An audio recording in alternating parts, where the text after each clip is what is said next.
ਸਤਿ ਸ਼੍ਰੀ ਅਕਾਲ, ਤੁਸੀਂ ਦੇਖ ਰਹੇ ਹੋ ਸਾਂਝਾ ਟੀਵੀ। ਮੈਂ ਹਾਂ ਤੁਹਾਡੇ ਨਾਲ ਅਰਸ਼ਦੀਪ ਤੇ ਤੁਹਾਡਾ ਸਾਰਿਆਂ ਦਾ ਅੱਜ ਦੀ ਇਸ ਖਾਸ ਮੁਲਾਕਾਤ ਦੇ ਵਿੱਚ ਸਵਾਗਤ ਹੈ। ਤੇ ਅੱਜ ਦੇ ਟਾਕ ਸ਼ੋਅ ਦੇ ਵਿੱਚ ਅਸੀਂ ਗੱਲਬਾਤ ਕਰਾਂਗੇ ਐਮਐਲਏ ਜਗਰੂਪ ਬਰਾੜ ਦੇ ਨਾਲ। ਹਰ ਵਾਰ ਦੀ ਤਰ੍ਹਾਂ ਇਸ ਵਾਰ ਬੀਸੀ ਦੀ ਸਥਿਤੀ ਦੇ ਬਾਰੇ ਅਸੀਂ ਪੁੱਛਾਂਗੇ ਕਿ ਕੀ ਕੁਝ ਹੋ ਰਿਹਾ ਹੈਗਾ ਬੀਸੀ ਦੇ ਵਿੱਚ, ਸਰਕਾਰ ਕੀ ਕੁਝ ਕਰ ਰਹੀ ਹੈਗੀ ਹੈ। ਪਹਿਲਾਂ ਉਹਨਾਂ ਦਾ ਸਵਾਗਤ ਕਰ ਲੈਂਦੇ ਹਾਂ ਤੇ ਉਹਨਾਂ ਦੇ ਨਾਲ ਗੱਲਬਾਤ ਕਰਦੇ ਹਾਂ। ਸੋ ਮਿਸਟਰ ਬਰਾੜ, ਸਵਾਗਤ ਹੈ ਤੁਹਾਡਾ। ਅਰਸ਼ੀ, ਤੁਹਾਡਾ ਤੇ ਤੁਹਾਡੇ ਟੀਵੀ ਪ੍ਰੋਗਰਾਮ ਦਾ, ਤੁਹਾਡੀ ਟੀਮ ਦਾ ਬਹੁਤ ਬਹੁਤ ਸ਼ੁਕਰੀਆ ਮੈਨੂੰ ਮੌਕਾ ਦੇਣ ਵਾਸਤੇ, ਲੋਕਾਂ ਤੱਕ ਬੜੀ ਜਿਹੜੀ ਮਹੱਤਵਪੂਰਨ ਇਨਫੋਰਮੇਸ਼ਨ ਹੈ ਉਹਨੂੰ ਪਹੁੰਚਦੀ ਕਰਨ ਵਾਸਤੇ। ਬਿਲਕੁਲ ਮਿਸਟਰ ਬਰਾੜ, ਜਿੱਦਾਂ ਅਸੀਂ ਜਦੋਂ ਪ੍ਰੀਮੀਅਰ ਆਉਂਦੇ ਹੈਗੇ ਉਹ ਹਰੇਕ 2 ਹਫ਼ਤਿਆਂ ਦੇ ਬਾਅਦ ਦੱਸਦੇ ਹੈਗੇ ਕਿ ਐਮਰਜੈਂਸੀ ਐਕਸਟੈਂਡ ਕਰ ਦਿੱਤੀ ਗਈ ਹੈ।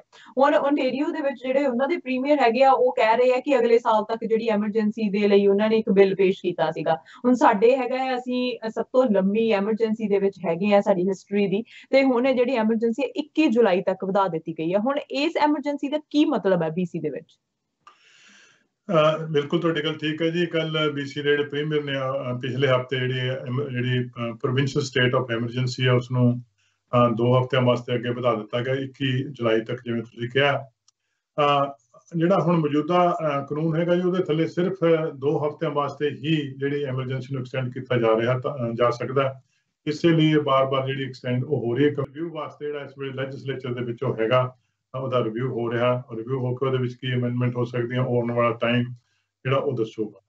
ਪਰ ਇਹਦੇ ਵਿੱਚ ਇਹ ਹੈਗਾ ਜੀ ਕਿ ਐਮਰਜੈਂਸੀ ਨੂੰ ਐਕਸਟੈਂਡ ਕਰਨ ਦੇ ਨਾਲ ਜਿਹੜਾ ਬੀਸੀ ਸਰਕਾਰ ਹੈ ਉਹ ਲੋਕਾਂ ਨੂੰ ਜਿਹੜਾ COVID-19 ਕਰਕੇ ਜੋ ਵੀ ਬਣਦੀ ਸਪੋਰਟ ਹੈਗੀ ਹੈ ਉਹ ਕਰਨ ਲਗਾਤਾਰ ਉਹ ਆਪਣੀ ਕਰ ਸਕਦੀ ਹੈ। ਔਰ ਜੇ ਕੋਈ ਅਹਿਮ ਫੈਸਲਾ ਕਰਨਾ ਹੋਵੇ ਤੁਰੰਤ, ਤਾਂ ਉਹਨੂੰ ਕਿਸੇ ਵਿਧਾਨ ਸਭਾ ਜਾਣ ਦੀ ਲੋੜ ਨਹੀਂ ਪੈਂਦੀ। ਉਹ ਤੁਰੰਤ ਫੈਸਲਾ ਕੀਤਾ ਜਾ ਸਕਦਾ ਤਾਂ ਕਿ ਲੋਕਾਂ ਦੀ ਪਬਲਿਕ ਸੇਫਟੀ ਨੂੰ ਮੁੱਖ ਰੱਖ ਕੇ ਉਹ ਫੈਸਲਾ ਜਲਦੀ ਤੋਂ ਜਲਦੀ ਫੈਸਲਾ ਕਰਕੇ ਉਸ ਨੂੰ ਲਾਗੂ ਕੀਤਾ ਜਾ ਸਕੇ। ਇਸ ਵੇਲੇ ਬੀਸੀ ਦੀ ਜਿਹੜੀ ਐਮਰਜੈਂਸੀ ਹੈਗੀ ਸਭ ਤੋਂ ਇਤਿਹਾਸ ਦੇ ਵਿੱਚ ਲੰਬੀ ਹੈ ਜੀ, ਔਰ ਉਮੀਦ ਹੈ ਕਿ ਇਹ ਹੋਰ ਲੰਮਾ ਸਮਾਂ ਉਹ ਰਹਿ ਸਕਦੀ ਹੈ ਜੀ। ਐਮਰਜੈਂਸੀ ਦੇ ਵਿੱਚ ਅਸੀਂ 3rd ਫੇਜ਼ ਦੇ ਵਿੱਚ ਹੈਗੇ ਆ, ਤੇ ਜਿਹੜਾ 3rd ਫੇਜ਼ ਹੈਗਾ ਉਹ ਕਿਸ ਤਰ੍ਹਾਂ ਚੱਲ ਰਿਹਾ, ਕਿਸ ਤਰ੍ਹਾਂ ਦਾ ਰਿਸਪੌਂਸ ਆ ਰਿਹਾ? ਜਿਵੇਂ ਜਿਵੇਂ ਜੀ ਬੀਸੀ ਦੀ ਔਰ ਕੈਨੇਡਾ ਦੀ ਇਕੋਨਮੀ ਖੁੱਲ ਰਹੀ ਹੈ ਉਹਦੇ ਸਾਹਮਣੇ ਸਾਡੇ ਨਤੀਜੇ ਆ ਰਹੇ ਨੇ। ਉਹਦੇ 'ਚ ਦੋ ਸਾਈਡਾਂ ਨਹੀਂ, ਇੱਕ ਤਾਂ ਹੈਗਾ ਜਿਹੜੀ ਇੰਪਲਾਇਮੈਂਟ ਹੈ ਉਹਦੇ ਨੰਬਰ ਅੱਜ ਆਏ ਨੇਗੇ। ਉਹਦੇ ਵਿੱਚ ਕੈਨੇਡਾ ਦੇ ਵਿੱਚ ਕੋਈ 1 ਮਿਲੀਅਨ ਦੇ ਕਰੀਬ ਜਿਹੜੀਆਂ ਨੌਕਰੀਆਂ ਉਹ ਦੁਬਾਰਾ ਲੋਕਾਂ ਨੂੰ ਮਿਲੀਆਂ ਨੇ। ਬੜੀ ਚੰਗੀ ਖਬਰ ਹੈ ਇਸ ਵਕਤ ਤੋਂ। ਔਰ ਬੀਸੀ ਦੇ ਵਿੱਚ 1,18,000 ਲੋਕਾਂ ਨੂੰ ਦੁਬਾਰਾ ਨੌਕਰੀਆਂ ਮਿਲੀਆਂ ਨੇ। ਔਰ ਉਹਦੇ ਨਾਲ ਨਾਲ ਇਹ ਵੀ ਹੈਗਾ ਕਿ ਅਸੀਂ ਜੀ ਜਿਹੜੀ ਇਕੋਨਮੀ ਨੂੰ ਜੋ ਦੁਬਾਰਾ ਸ਼ੁਰੂ ਕਰ ਰਹੇ ਹਾਂ, ਸਾਡੇ ਕੋਲ ਇਹ ਵੀ ਮੌਕੇ ਹੈ ਕਿ ਅਸੀਂ ਕਿਸ ਕਿਸਮ ਦੀ ਇਕੋਨਮੀ ਜਿਹੜੀ ਭਵਿੱਖ ਵਾਸਤੇ ਉਹ ਬਿਲਡ ਕਰਨੀ ਚਾਹੁੰਦੇ ਹਾਂ। ਮਿਸਾਲ ਦੇ ਤੌਰ ਦੇ ਉੱਤੇ ਕੱਲ ਪ੍ਰੀਮੀਅਰ ਸਾਹਿਬ ਨੇ $4 ਮਿਲੀਅਨ ਜਿਹੜਾ ਬੀਸੀ ਦੇ ਵਿੱਚ ਉਹ ਕੰਪਨੀਆਂ ਜਿਹੜੀਆਂ ਇਲੈਕਟ੍ਰਿਕ ਵਹੀਕਲ ਦੇ ਪੁਰਜੇ ਬਣਾਉਂਦੀਆਂ ਉਹਨਾਂ ਨੂੰ ਦਿੱਤਾ, ਤਾਂ ਕਿ ਜਿਹੜਾ ਆਉਣ ਵਾਲੇ ਭਵਿੱਖ ਦੇ ਵਿੱਚ ਇਲੈਕਟ੍ਰਿਕ ਕਾਰਾਂ ਬਣਾ ਕੇ ਜਿਹੜੀਆਂ ਹੈਗੀਆਂ ਉਹ ਲੋਕਾਂ ਨੂੰ ਦਿੱਤੀਆਂ ਜਾ ਸਕਣ, ਤਾਂ ਕਿ ਅਸੀਂ ਕਲੀਨ ਐਨਰਜੀ ਵੀ ਪੈਦਾ ਕਰ ਸਕੀਏ ਤੇ ਨਾਲ ਉਹਦੇ ਜੌਬਾਂ ਵੀ ਪੈਦਾ ਕਰ ਸਕੀਏ। ਇਸ ਵੇਲੇ ਬੀਸੀ ਦੇ ਵਿੱਚ ਕੋਈ 250 ਕੰਪਨੀਆਂ ਹੈਗੀਆਂ ਜਿਹਦੇ ਵਿੱਚ 6,000 ਬੰਦੇ ਕੰਮ ਕਰਦੇ ਆ। ਦੂਸਰਾ ਪੱਖ ਜਿਹੜਾ ਹੈਗਾ ਜੀ ਉਹ ਹੈਗਾ ਕਿ ਜਿਹੜੇ ਕੇਸ ਨੇਗੇ ਉਹਨਾਂ ਦੀ ਗਿਣਤੀ ਜਿਹੜੀ ਹੈਗੀ ਦੂਜੀ ਤੇ ਤੀਜੀ ਫੇਜ਼ ਤੋਂ ਜਾਣ ਤੋਂ ਬਾਅਦ ਥੋੜੀ ਗਿਣਤੀ ਉੱਪਰ ਹੋਈ ਹੈ। ਜਿਹੜੇ 50 ਕੇਸ ਪਿਛਲੇ 3 ਦਿਨਾਂ ਦੇ ਵਿੱਚ ਆਏ ਨੇ, ਜਿਹੜੇ ਪਹਿਲਾਂ ਨਾਲੋਂ ਜ਼ਿਆਦਾ ਨੰਬਰ ਹੈਗਾ, ਪਰ ਇਸ ਵੇਲੇ ਨੰਬਰ ਜਿਹੜਾ ਉਹ ਮੈਨੇਜੇਬਲ ਹੈਗਾ, ਕੋਈ ਇੰਨਾ ਵੱਡਾ ਨਹੀਂ ਹੈਗਾ ਕਿ ਜਿਹਨੂੰ ਅਸੀਂ ਮੈਨੇਜ ਨਹੀਂ ਕਰ ਸਕਦੇ। ਹਸਪਤਾਲ ਦੇ ਵਿੱਚ ਜਿਹੜੀ ਗਿਣਤੀ ਹੈ ਲੋਕਾਂ ਦੀ ਉਹ ਬਹੁਤ ਥੋੜੀ ਹੈ। ਜੇ ਆਪਾਂ ਇਹਨੂੰ ਇਸੇ ਤਰੀਕੇ ਨਾਲ ਮੇਨਟੇਨ ਕਰੀ ਰੱਖੀਏ ਤਾਂ ਅਸੀਂ ਇੱਕ ਬਹੁਤ ਅੱਛੀ ਸਟੇਜ ਦੇ ਵਿੱਚੋਂ ਗੁਜ਼ਰ ਰਹੇ ਹਾਂ। ਅਸੀਂ ਇਕੋਨਮੀ ਨੂੰ ਵੀ ਮੁੜ ਜਿਹੜਾ ਸ਼ੁਰੂ ਕਰ ਸਕਦੇ ਹਾਂ ਤੇ ਕੋਵਿਡ ਨੂੰ ਵੀ ਕਾਬੂ ਕਰੀ ਰੱਖ ਸਕਦੇ ਹਾਂ ਜੇ ਲੋਕਾਂ ਦਾ ਸਹਿਯੋਗ ਮਿਲਦਾ ਰਹੇ ਤਾਂ। ਬਿਲਕੁਲ ਮਿਸਟਰ ਬਰਾੜ, ਜਿੱਦਾਂ ਤੁਸੀਂ ਗੱਲ ਕੀਤੀ ਹੈ ਕਿ ਅਨਇੰਪਲੋਇਮੈਂਟ ਕਾਫੀ ਵੱਧ ਗਈ ਹੈਗੀ ਹੈ COVID-19 ਨੂੰ ਲੈ ਕੇ, ਬਿਕਾਜ਼ ਜਦੋਂ ਅਸੀਂ ਦੁਬਾਰਾ ਜੌਬਸ ਦੀ ਗੱਲ ਕਰਦੇ ਹਾਂ, ਜਦ ਦੁਬਾਰਾ ਇਕੋਨਮੀ ਖੋਲਣ ਦੀ ਗੱਲ ਕਰਦੇ ਹਾਂ, ਰੈਸਟੋਰੈਂਟ ਓਪਨ ਹੋਏ ਆ ਜਾਂ ਹੋਰ ਬਿਜ਼ਨਸ ਓਪਨ ਹੋਇਆ, ਉਹਦੇ ਵਿੱਚ ਅੱਧੇ ਲੋਕ ਹੀ ਅੱਧੇ ਕੰਮ ਤੇ ਹੀ ਆ ਰਹੇ ਨੇ, ਅੱਧੇ ਨਹੀਂ ਆ ਰਹੇ ਨੇ। ਜਿਵੇਂ ਤੁਸੀਂ ਦੱਸਿਆ ਕਿ 1 ਲੱਖ ਲੋਕਾਂ ਨੂੰ ਜਿਹੜੀ ਨੌਕਰੀ ਹੈ ਆਪਣੇ ਬੀਸੀ ਦੇ ਵਿੱਚ ਹੀ ਮਿਲੀ ਹੈ। ਪਰ ਹੁਣ ਜਿਹੜੇ ਜਿੱਦਾਂ ਅਸੀਂ ਪਿਛਲੇ ਵਾਰ ਅਸੀਂ ਅੰਕੜੇ ਦੇਖੇ ਸੀਗੇ, ਉਦੋਂ ਉਸ ਡੇਟੇ ਦੇ ਵਿੱਚ ਸਾਨੂੰ ਪਤਾ ਲੱਗਿਆ ਸੀ ਕਿ ਲਗਭਗ 2-3 ਲੱਖ ਜਿਹੜੇ ਲੋਕ ਹੈਗੇ ਆ ਉਹਨਾਂ ਦੀ ਨੌਕਰੀਆਂ ਗਈਆਂ ਨੇ। ਹੁਣ ਜਿਹੜੇ ਲੋਕਾਂ ਕੋਲ ਹਜੇ ਵੀ ਨੌਕਰੀਆਂ ਨਹੀਂ ਹੈਗੀਆਂ, ਕਿਉਂਕਿ ਸਰਬ ਜਿਹੜੇ ਲੈ ਰਹੇ ਨੇ, ਪਰ ਉਹ ਵੀ ਹੁਣ ਅਗਸਤ ਦੇ ਵਿੱਚ ਖਤਮ ਹੋਣ ਜਾ ਰਿਹਾ ਹੈ। ਉਸ ਤੋਂ ਬਾਅਦ ਕਿਸ ਤਰ੍ਹਾਂ ਦਾ ਭਵਿੱਖ ਹੋਵੇਗਾ? ਕਿਵੇਂ ਜਿਹੜਾ ਬੀਸੀ ਸਰਕਾਰ ਜਿਹੜੇ ਲੋਕਾਂ ਦੀਆਂ ਨੌਕਰੀਆਂ ਨਹੀਂ ਹੈਗੀਆਂ ਉਹਨਾਂ ਦੇ ਨਾਲ ਕਿਸ ਤਰ੍ਹਾਂ ਡੀਲ ਕਰੇਗੀ? ਅਸੀਂ ਉਮੀਦ ਕਰਦੇ ਹਾਂ ਜੀ ਜੇ ਪਿਛਲੇ ਮਹੀਨੇ ਤੇ ਨਜ਼ਰ ਮਾਰੀਏ ਤਾਂ ਪਿਛਲੇ ਮਹੀਨੇ ਦੇ ਵਿੱਚ ਅਪ੍ਰੈਲ ਦੇ ਮਹੀਨੇ ਦੇ ਵਿੱਚ ਅਪ੍ਰੈਲ ਦੇ ਵਿੱਚ ਜਦੋਂ ਇਕੋਨਮੀ ਰੀਓਪਨ ਹੋਣੀ ਵਾਸਤੇ ਸ਼ੁਰੂ ਹੋਈ ਹੈ, ਉਸ ਵੇਲੇ ਜਿਹੜੀਆਂ ਕੋਈ 2.5 ਲੱਖ ਦੇ ਕਰੀਬ ਜੌਬਾਂ ਕੈਨੇਡਾ ਦੇ ਵਿੱਚ ਪੈਦਾ ਹੋਈਆਂ ਸੀਗੀਆਂ। ਜੂਨ ਦੇ ਵਿੱਚ ਉਹਦੀ ਗਿਣਤੀ 1 ਮਿਲੀਅਨ ਪਹੁੰਚ ਗਈ ਹੈ। ਅਸੀਂ ਉਮੀਦ ਕਰਦੇ ਹਾਂ ਕਿ ਜੁਲਾਈ ਦੇ ਵਿੱਚ ਵੀ ਜਿਹੜੀ ਇਸੇ ਤਰੀਕੇ ਦੇ ਨਾਲ ਹੋਰ ਲੋਕ ਜਿਹੜੇ ਹੈਗੇ ਵਾਪਸ ਕੰਮ ਤੇ ਜਾ ਸਕਣਗੇ, ਕਿਉਂਕਿ ਜਿਵੇਂ ਜਿਵੇਂ ਅਸੀਂ ਕੋਵਿਡ-19 ਦੀ ਕਰਵ ਨੂੰ ਫਲੈਟ ਕਰੀ ਰੱਖਾਂਗੇ ਉਵੇਂ ਉਵੇਂ ਵੱਧ ਬਿਜ਼ਨਸ ਦੇ ਖੁੱਲ੍ਹਣ ਦੀ ਸੰਭਾਵਨਾ ਜਿਹੜੀ ਹੈਗੀ ਉਹ ਬਣਦੀ ਰਹਿੰਦੀ ਹੈ। ਤੇ ਅਸੀਂ ਉਮੀਦ ਕਰਦੇ ਹਾਂ ਕਿ ਕਾਫੀ ਲੋਕ ਜਿਹੜੇ ਵਾਪਸ ਆ ਸਕਣਗੇ। BC ਦੇ ਵਿੱਚ ਕੋਈ ਕਰੀਬ 4 ਲੱਖ ਲੋਕਾਂ ਦੇ ਕਰੀਬ ਜਿਹੜੀ ਹੈਗੀ ਆ ਉਹ ਨੌਕਰੀ ਗਈ ਸੀ। ਅੱਜ ਦੇ ਅੰਕੜਿਆਂ ਮੁਤਾਬਕ ਕੋਈ 2 ਲੱਖ ਮੇਰੇ ਖਿਆਲ ਦੇ ਵਿੱਚ 20-25 ਹਜ਼ਾਰ ਲੋਕ ਹਲੇ ਵੀ ਜਿਹੜੇ ਉਹ ਅਨਪਲਾਇਡ ਹੈਗੇ ਆ। ਅਸੀਂ ਸਰਕਾਰ ਹਰ ਕੋਸ਼ਿਸ਼ ਕਰ ਰਹੀ ਹੈ ਜਿਹੜੀਆਂ ਇੱਕ ਤਾਂ ਕੋਵਿਡ-19 ਨੂੰ ਕਾਬੂ ਕਰਕੇ ਉਹ ਉਹਨਾਂ ਹੀ ਜੌਬਾਂ ਨੂੰ ਦੁਬਾਰੇ ਖੋਲ੍ਹਣ ਵਾਸਤੇ ਔਰ ਨਵੀਆਂ ਜੌਬਸ ਕ੍ਰੀਏਟ ਕਰਨ ਵਾਸਤੇ, ਜਿਵੇਂ ਮੈਂ ਤੁਹਾਨੂੰ ਜ਼ਿਕਰ ਕੀਤਾ ਲੋਕਾਂ ਵਾਸਤੇ, ਤਾਂ ਕਿ ਜਿਹੜੀ ਸਾਡੀਆਂ ਇੰਪਲਾਇਮੈਂਟ ਹੈ ਉਹਨੂੰ ਅਸੀਂ ਵਧੀਆ ਬਣਾ ਸਕੀਏ। ਕੋਵਿਡ-19 ਦੇ ਜਾਣ ਤੋਂ ਪਹਿਲਾਂ ਜਿਹੜਾ BC ਦੇ ਵਿੱਚ ਅਨਪਲਾਇਮੈਂਟ ਜਿਹੜੀ ਲੋਐਸਟ ਜਿਹੜੀ ਅਨਪਲਾਇਮੈਂਟ ਸੀਗੀ ਜੀ 4.6%, ਹੁਣ ਉਹ 13% ਦੇ ਕਰੀਬ ਹੈਗੀ ਹੈ। ਅਸੀਂ ਕੋਸ਼ਿਸ਼ ਕਰ ਰਹੇ ਹਾਂ ਕਿ ਜਿਹੜੀ ਸਾਡੀ ਅਨਪਲਾਇਮੈਂਟ ਹੈ ਉਸੇ ਤਰੀਕੇ ਦੇ ਨਾਲ ਪਹਿਲਾਂ ਦੀ ਤਰ੍ਹਾਂ ਬੜੀ ਸਟਰੋਂਗ ਤੇ ਮਜ਼ਬੂਤ ਹੋਵੇ। ਜੇ ਅਸੀਂ ਫੈਡਰਲ ਗਵਰਨਮੈਂਟ ਦੀ ਗੱਲ ਕਰੀਏ ਤੇ ਫੈਡਰਲ ਗਵਰਨਮੈਂਟ ਨੇ ਜਿਹੜਾ ਡੈਫਿਸਿਟ ਹੈਗਾ ਆ ਉਹ ਕਾਫੀ ਜ਼ਿਆਦਾ ਦਿਖਾਇਆ ਹੈਗਾ ਆ। ਸੋ ਜੇ 10 ਗੁਣਾ ਦੀ ਵੀ ਗੱਲ ਕਰੀਏ ਤੇ ਉਸ ਤੋਂ ਵੀ ਜ਼ਿਆਦਾ ਹੈਗਾ ਆ, ਕਿਉਂਕਿ ਜਦੋਂ ਅਸੀਂ 2019 ਦੀ ਗੱਲ ਕਰਦੇ ਹਾਂ ਤੇ ਉਦੋਂ 82 ਤੋਂ 92 ਬਿਲੀਅਨ ਦੇ ਵਿਚਕਾਰ ਸੀਗਾ ਤੇ ਹੁਣ ਉਹ 384 ਬਿਲੀਅਨ ਡਾਲਰ ਜਿਹੜਾ ਹੈਗਾ ਉਹ ਦਿਖਾਇਆ ਗਿਆ ਹੈਗਾ ਹੈ। ਹੁਣ BC ਦੇ ਵਿੱਚ ਜਦੋਂ ਅਸੀਂ ਸਰਕਾਰ ਦੀ ਗੱਲ ਕਰਦੇ ਹਾਂ ਤੇ ਇਹਨਾਂ ਦਾ ਬੈਲੈਂਸ ਬਜਟ ਸੀ ਤੇ ਓਬਵੀਅਸਲੀ ਕੋਵਿਡ-19 ਦੇ ਕਰਕੇ ਇਹ ਵੀ ਆਪਣਾ ਜੋ ਹੈ ਘਾਟਾ ਦਰਸਾ ਰਿਹਾ ਹੈਗਾ ਹੈ। ਹੁਣ ਫੈਡਰਲ ਬਜਟ ਦਾ ਘਾਟਾ ਦਰਸਾਉਣਾ BC ਦੀ ਇਨਫਰਾਸਟ੍ਰਕਚਰ ਉੱਤੇ ਕਿਸ ਤਰ੍ਹਾਂ ਦਾ ਅਸਰ ਪਾਵੇਗਾ? ਪਹਿਲੀ ਗੱਲ ਤੇ ਹੈਗੀ ਕਿ ਜਿਹੜੀ ਕੋਵਿਡ-19 ਨੇ ਜਿਹੜਾ ਸਾਡੇ ਸਮਾਜ ਨੂੰ, ਸਾਡੀ ਸੁਸਾਇਟੀ ਨੂੰ, ਸਾਡੀ ਸਰਕਾਰ ਨੂੰ, ਸਾਡੇ ਪਰਿਵਾਰ ਨੂੰ, ਹਰ ਇੱਕ ਨੂੰ ਬਹੁਤ ਬੁਰੀ ਤਰ੍ਹਾਂ ਪ੍ਰਭਾਵਿਤ ਕੀਤਾ। ਉਹਦੇ ਵਿੱਚ ਜਿਹੜਾ ਸੂਬਾ ਸਰਕਾਰਾਂ ਦੇ ਬਜਟ ਜਾਂ ਫੈਡਰਲ ਸਰਕਾਰਾਂ ਦੇ ਬਜਟ ਵੀ ਆਉਂਦੇ। ਇੱਕ ਪਾਸੇ ਜਿਹੜਾ ਪਹਿਲਾਂ ਨਾਲੋਂ ਜ਼ਿਆਦਾ ਕੋਵਿਡ-19 ਨੂੰ ਕਾਬੂ ਕਰਨ ਵਾਸਤੇ ਜਾਂ ਕੋਵਿਡ-19 ਦੇ ਵਿੱਚੋਂ ਜਿਹੜੇ ਲੋਕਾਂ ਦੀਆਂ ਨੌਕਰੀਆਂ ਚਲੀਆਂ ਗਈਆਂ, ਬਿਜ਼ਨਸ ਬੰਦ ਹੋ ਗਏ, ਉਹਨਾਂ ਨੂੰ ਸਪੋਰਟ ਕਰਨ ਵਾਸਤੇ ਜਿਹੜੀ ਸਰਕਾਰਾਂ ਨੇ, BC ਸਰਕਾਰ ਨੇ ਵੀ ਜਿਹੜਾ ਖਰਚ ਕੀਤਾ। ਔਰ ਦੂਜੇ ਪਾਸੇ ਬਹੁਤ ਸਾਰਾ ਰੈਵਨਿਊ ਹੈ ਜੀ ਜਿਹੜਾ ਇਹਨਾਂ ਬਿਜ਼ਨਸ ਤੋਂ, ਇਹਨਾਂ ਨੌਕਰੀਆਂ ਤੋਂ ਆਉਂਦਾ ਸੀਗਾ ਟੈਕਸ ਰਾਹੀਂ, ਉਹ ਵੀ ਖਤਮ ਹੋ ਗਿਆ। ਤੇ ਇਸ ਕਰਕੇ ਜਿਹੜਾ BC ਦੇ ਵਿੱਚ ਮੈਂ ਜੇ ਤੁਹਾਨੂੰ ਕਹਾਂ ਤਾਂ 5 ਬਿਲੀਅਨ ਡਾਲਰ ਤਾਂ BC ਸਰਕਾਰ ਖਰਚ ਕਰਨ ਜਾ ਰਹੀ, ਜਿਹੜਾ ਐਕਸਟਰਾ ਹੈਗਾ, ਜਿਹੜਾ ਬਜਟ ਦੇ ਵਿੱਚ ਪਹਿਲਾਂ ਨਹੀਂ ਸੀਗਾ, ਪਰ ਉਹ ਕੋਵਿਡ-19 ਕਰਕੇ ਹੁਣ ਐਕਸਟਰਾ ਖਰਚਾ ਜਿਹੜਾ ਹੈਗਾ ਤਾਂ ਉਹਦੇ ਵਿੱਚੋਂ ਕਰੀਬ 3.5 ਬਿਲੀਅਨ ਜਿਹੜਾ ਹੈਗਾ ਉਹ ਕਮਿਟ ਹੋ ਚੁੱਕਿਆ। 1.5 ਬਿਲੀਅਨ ਡਾਲਰ ਜਿਹੜਾ ਇਕਨੋਮੀ ਨੂੰ ਦੁਬਾਰਾ ਮੁੜ ਬਹਾਲ ਕਰਨ ਵਾਸਤੇ ਉਹਦੇ ਬਾਰੇ ਲੋਕਾਂ ਨਾਲ ਗੱਲਬਾਤ ਇਸ ਵੇਲੇ ਕੀਤੀ ਜਾ ਰਹੀ ਹੈ। ਪਰ ਇਹਦੇ ਨਾਲ ਨਾਲ ਬਹੁਤ ਸਾਰੇ ਟੈਕਸ ਨੇ ਜਿਹੜੇ ਪਿੱਛੇ ਪਾ ਦਿੱਤੇ ਗਏ ਆ ਜਾਂ ਛੱਡ ਦਿੱਤੇ ਗਏ ਆ, ਉਹ ਵੀ BC ਦੇ ਖਜ਼ਾਨੇ ਦੇ ਵਿੱਚ ਜਿਹੜਾ ਹੈਗਾ ਉਹ ਪੈਸੇ ਘੱਟ ਆਉਣੇ ਆ। ਔਰ ਜਿੰਨੀਆਂ ਨੌਕਰੀਆਂ ਚਲੀਆਂ ਗਈਆਂ, ਇਹਨਾਂ ਦਾ ਜਿਹੜਾ ਇਨਕਮ ਟੈਕਸ ਸੀਗਾ ਉਹ ਵੀ ਘੱਟ ਆਉਣਾ।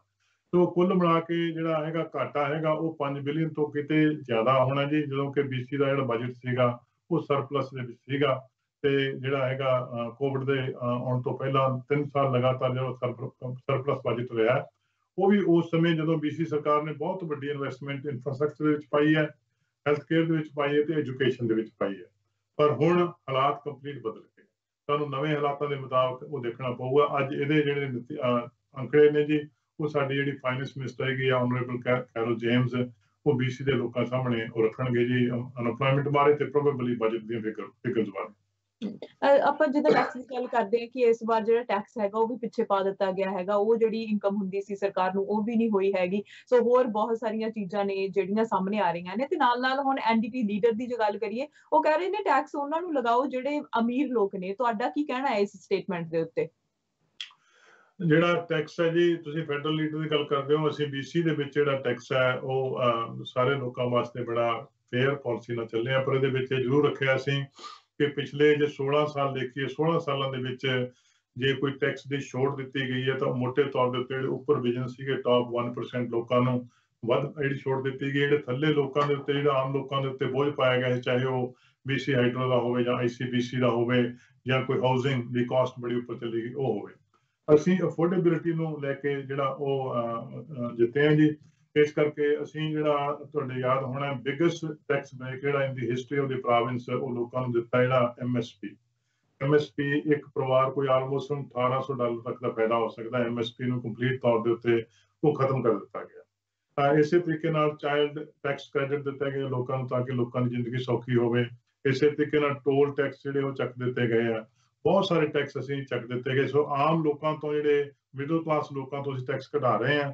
ਜਿਹੜੀ ਉੱਪਰਲੀ ਕਲਾਸ ਜਿਹੜੀ ਲੋਕ ਹੈਗੇ ਆ ਉਹਨਾਂ ਦੇ ਟੈਕਸ ਅਸੀਂ ਕੋਈ ਬਹੁਤੇ ਨਹੀਂ ਵਧਾ ਰਹੇ, ਉਹ ਉਨੇ ਕੀ ਵਧਾਏ ਆ ਜਿੰਨੇ ਕਿ ਬਾਕੀ ਸੂਬਿਆਂ ਦੇ ਮੁਤਾਬਕ ਉਹ ਹੋ ਸਕਣ। ਸੋ ਇਹ ਇੱਕ ਟੈਕਸ ਦੀ ਫੇਅਰਨੈਸ ਦੀ ਜਿਹੜੀ ਗੱਲਬਾਤ ਹੈਗੀ ਹੈ ਤਾਂ ਕਿ ਆਮ ਲੋਕਾਂ ਦੀ ਜ਼ਿੰਦਗੀ ਉਹ ਸੌਖੀ ਬਣਾਈ ਜਾ ਸਕੇ।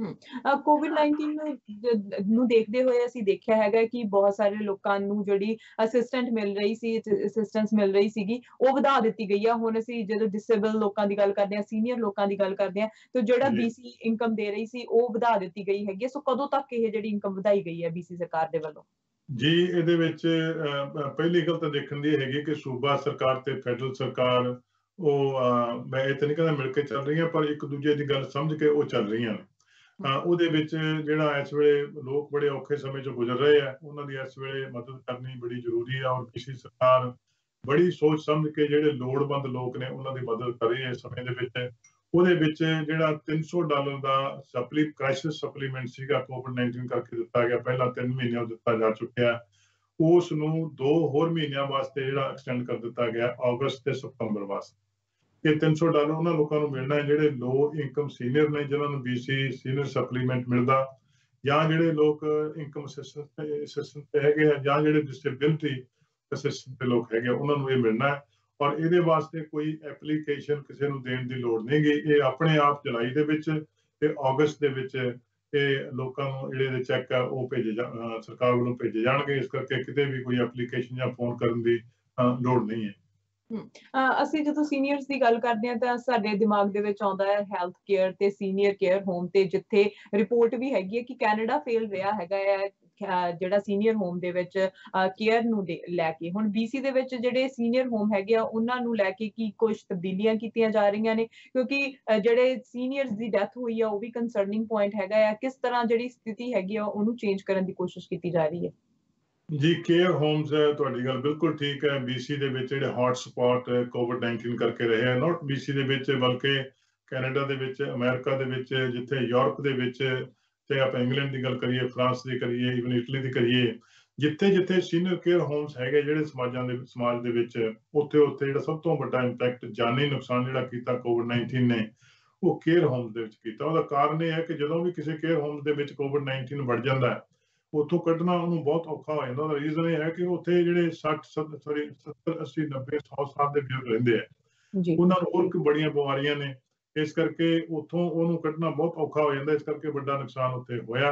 BC ਦੇ ਵਿੱਚ ਜਿਹੜੇ 183 ਲੋਕ ਮਾਰੇ ਗਏ ਕੋਵਿਡ-19 ਕਰਕੇ, ਉਹਦੇ ਵਿੱਚੋਂ 133 ਲੋਕ ਜਿਹੜੇ ਮਾਰੇ ਗਏ ਨੇ ਉਹ ਸੀਨੀਅਰ ਕੇਅਰ ਹੋਮਸ ਦੇ ਰੈਜ਼ੀਡੈਂਟ ਸੀਗੇ।